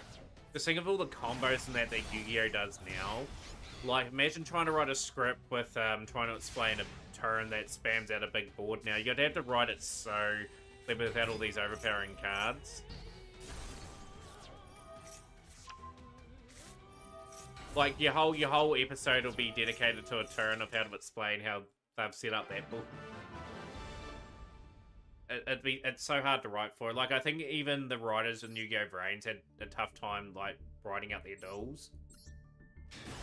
Yeah, Infinite Nobles would be 2 episodes for 1 turn. This is where Yu-Gi-Oh! Needs to focus on. Not an anime base sort of with characters and all that. They need to focus on the lore. They need to look at the lore of, like, say for example, Branded's got multiple things in their lore. They've got, obviously, like, other popular ones, like the Hidden Terminal stuff. They can talk about Six Samurai, they can talk about... They can go down that avenue. There's so many things and stories to tell that way. Like, that'll be the way to do it. Visors, lore... Absolutely. That's the way Yu-Gi-Oh! Needs to go. Not some of this character stuff, with, like, another main character, boss monster, rival, and story. Go anime lore, that'd be the way to do it. They said they had to make Salamangreat intentionally misplay to make the duels fair in the show, otherwise Soulburner couldn't possibly lose. And that's the problem with, like, an anime now. With every new anime for Yu-Gi-Oh! Apart from one, they've added a new mechanic, so it's tough to try and make a new mechanic without disrupting the current card pool too much. I completely agree. Like, they can't add another mechanic in now. It's sort of beyond that. And I think to get people talking about Yu-Gi-Oh! Again, I think that's the way that I've just said. Triple Tactics.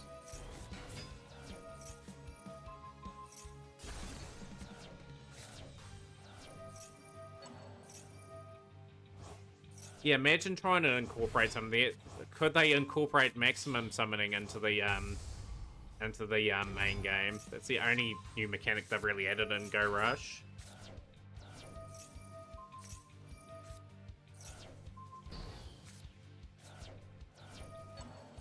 Yeah, the game's too complicated as it is. To be honest, like, Yu-Gi-Oh! Should have stopped adding mechanics in once they got the XE era. Like, Pendulum's made the game mind-bogglingly confusing, and Link monsters are just too easy to go into certain things, and... But yeah, like that, obviously it goes back again to my point. They're always trying to think of how to make revenue, and obviously those mechanics at the time were... Yeah, I agree, Spinner. They were a major mistake.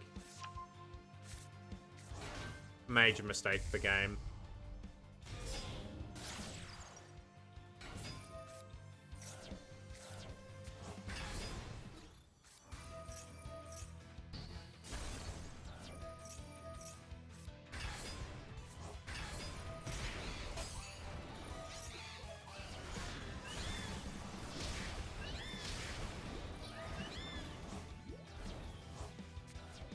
Very clinical from Shrub to finish off the game.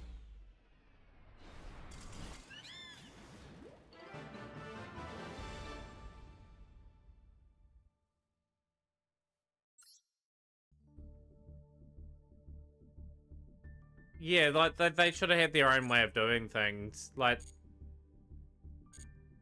that's how they should have been. Oh, yeah, if they animated the Snake Eyes lore and it was super hype, could you imagine how much it would sell out? Like, imagine Nibley versus the Warram or Avramax. And that's the sort of thing that you'd really look forward to, you know? Like, that's a good way of doing it. Like, it's just having some sort of anime lore going, and we got caught up with all the replays now, I believe. I'm just going to make sure I've caught up with all the packs.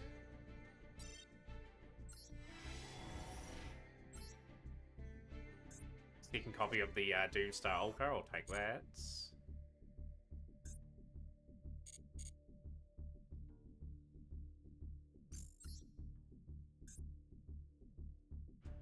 Right, can I get to Master 4? Just another 200 gems will just put me in such a good position for the Dual Pass. Just need to level up once.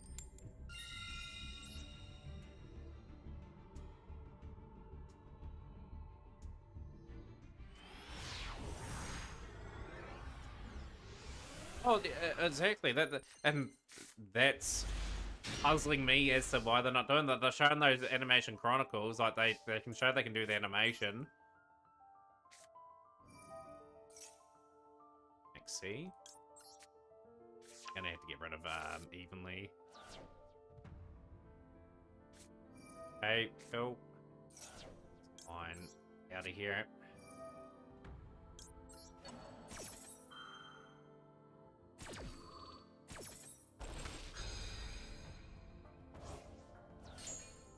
My favorite lore?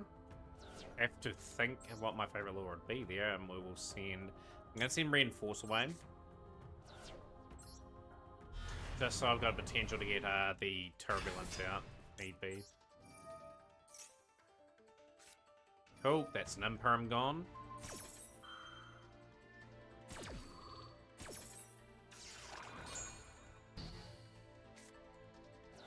But yeah, the key thing with making them into an anime is not making them drag out in terms of episodes either. Like, just tell the story reasonably well. Give it 3 or 4 episodes at max to explain the lore and how it works. They gotta hit a sweet spot where it's not too short, or not too long, so people think they're dragging it out to try and make much profit or something like that. Get air, get turb.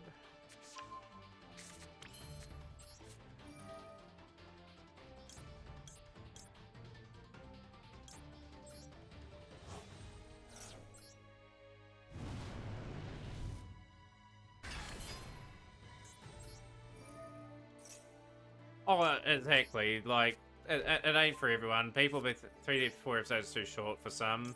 And yeah, like, generally most of them would be 3 to 4 episodes. Branded maybe, like, double that, like, just to sort of get some things explained.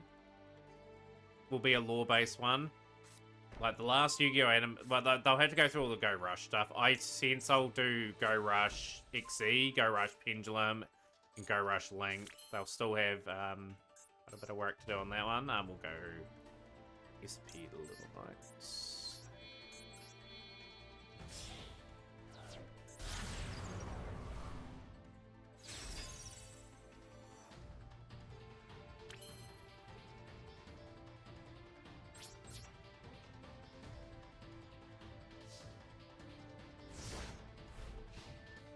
Did that pretty well, and we just win. Excellent. Mouthy show for sure. That would be great, Wayne. The Mouthy certainly do have a reasonably cool lore.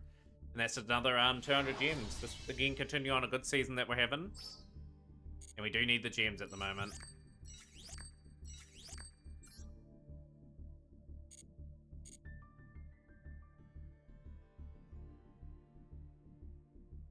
Yeah, if they plotted it out very well. Like, I don't think you could have anything last more than 20 episodes at the most. Like, Branded could get up to 20, but yeah, like, imagine trying to do a 50 episode Branded lore. It'll just drag. Can we get one joke episode that takes place in Ojama country? Yeah, like, they could do a lore based on that. There's just millions of possibilities for what they can go into. But those 400 gems have effectively got me exactly on Dual Pass Day, 700 gems. So I can invest and get the pass as soon as I get my dailies done.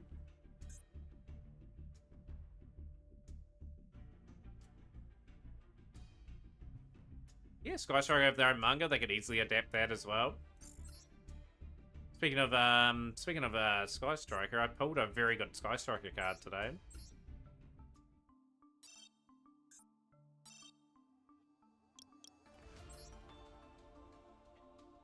Pulled the Sky Striker Ace Azalea outside of a pack today, which was really nice. It's a good card. Good card for Sky Striker.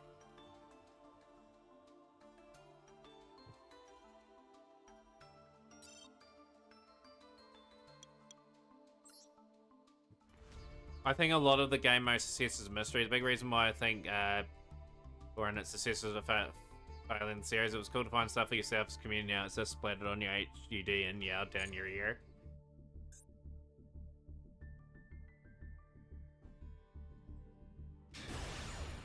Alright, let's do a reasonably good job and try to stay in Master 3.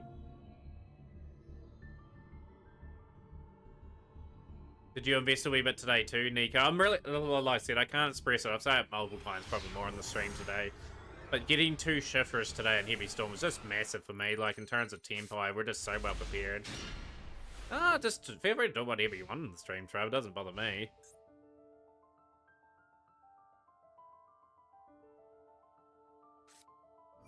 Small world. Okay, this is probably Mathmic.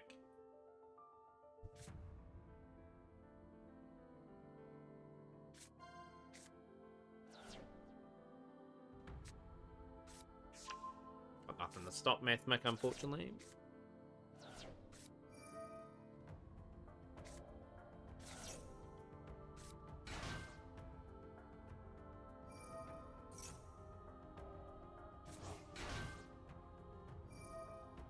I think that each lore should get a full-on 15 to 10 episode season. I think 4 would be too short to fully explore the world. Like, I'm just meaning for some lores, Godzilla, that can be easily tied up in a few episodes. 10 to 15 episodes is probably about right for the ones that have big sort of stories to tell. But you want them doing it in a way where the animation is absolutely sublime. And them to hopefully, say for example, we're secretly working on it now, and then they have time to make the quality animation, and then go from there.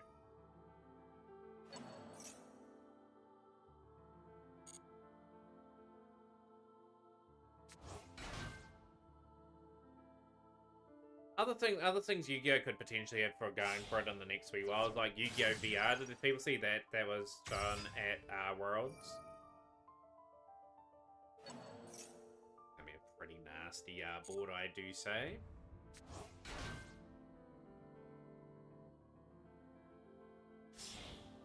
Ending on Marin and the Skull Servant family. Yes, that would be a good one.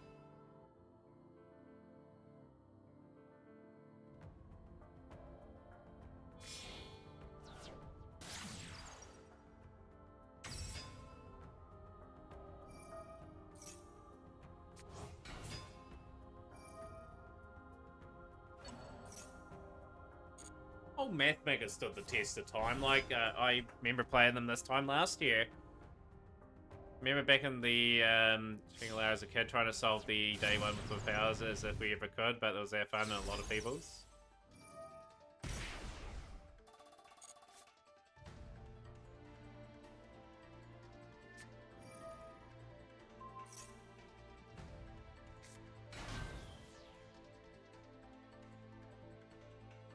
So the stay, the only deck that I've taken to Master 1's Mathmac. It was a good deck. I just knew that deck so well. Played so many good duels with that deck.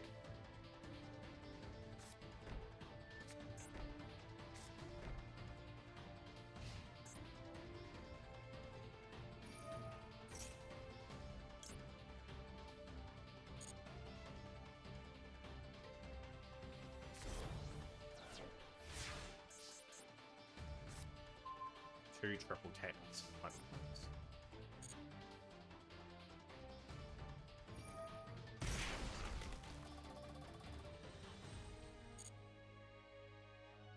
No super factorials down as well.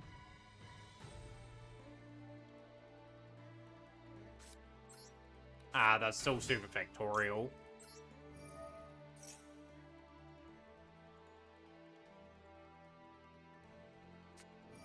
Okay, baited out Imperm. Got Anima.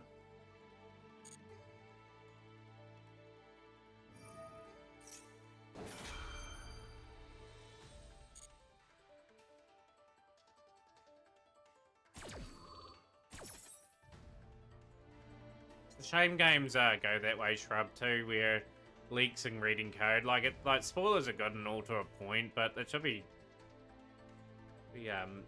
easy to do that. But I suppose it gets people really hyped for some stuff.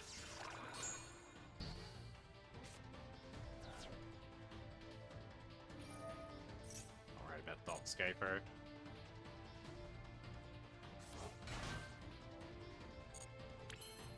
Yeah, like the old magazines, get all the cheat codes and everything like that. They were the good times.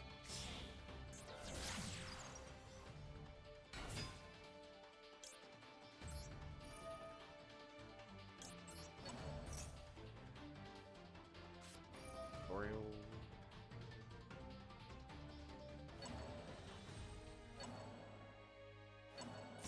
Might as well put the like here. I'm hoping we keep our triple tactics in hand.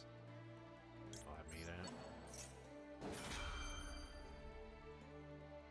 I know what's going to happen. They're going to hit one of our cards. I'm going to have to try and triple tactics at least twice. I don't know if triple tactics works that way. No, only activate, yeah, so...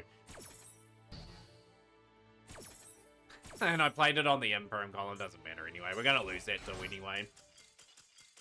Yeah, just wasn't concentrated, sort of talking to chat and just played that card face down.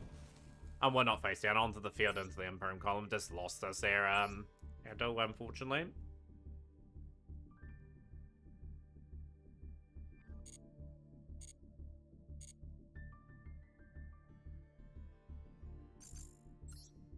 Rightio, everyone. I've had a pretty big day. We are going to send off a raid officially now. Appreciated everyone coming in. I think that's a good place to stop. Yeah, like the legacy runs are sort of just play willy-nilly wherever. It probably doesn't help me doing that. Who was online today that we can send a raid off to? I'm going to raid Mr. Meat Gaming today.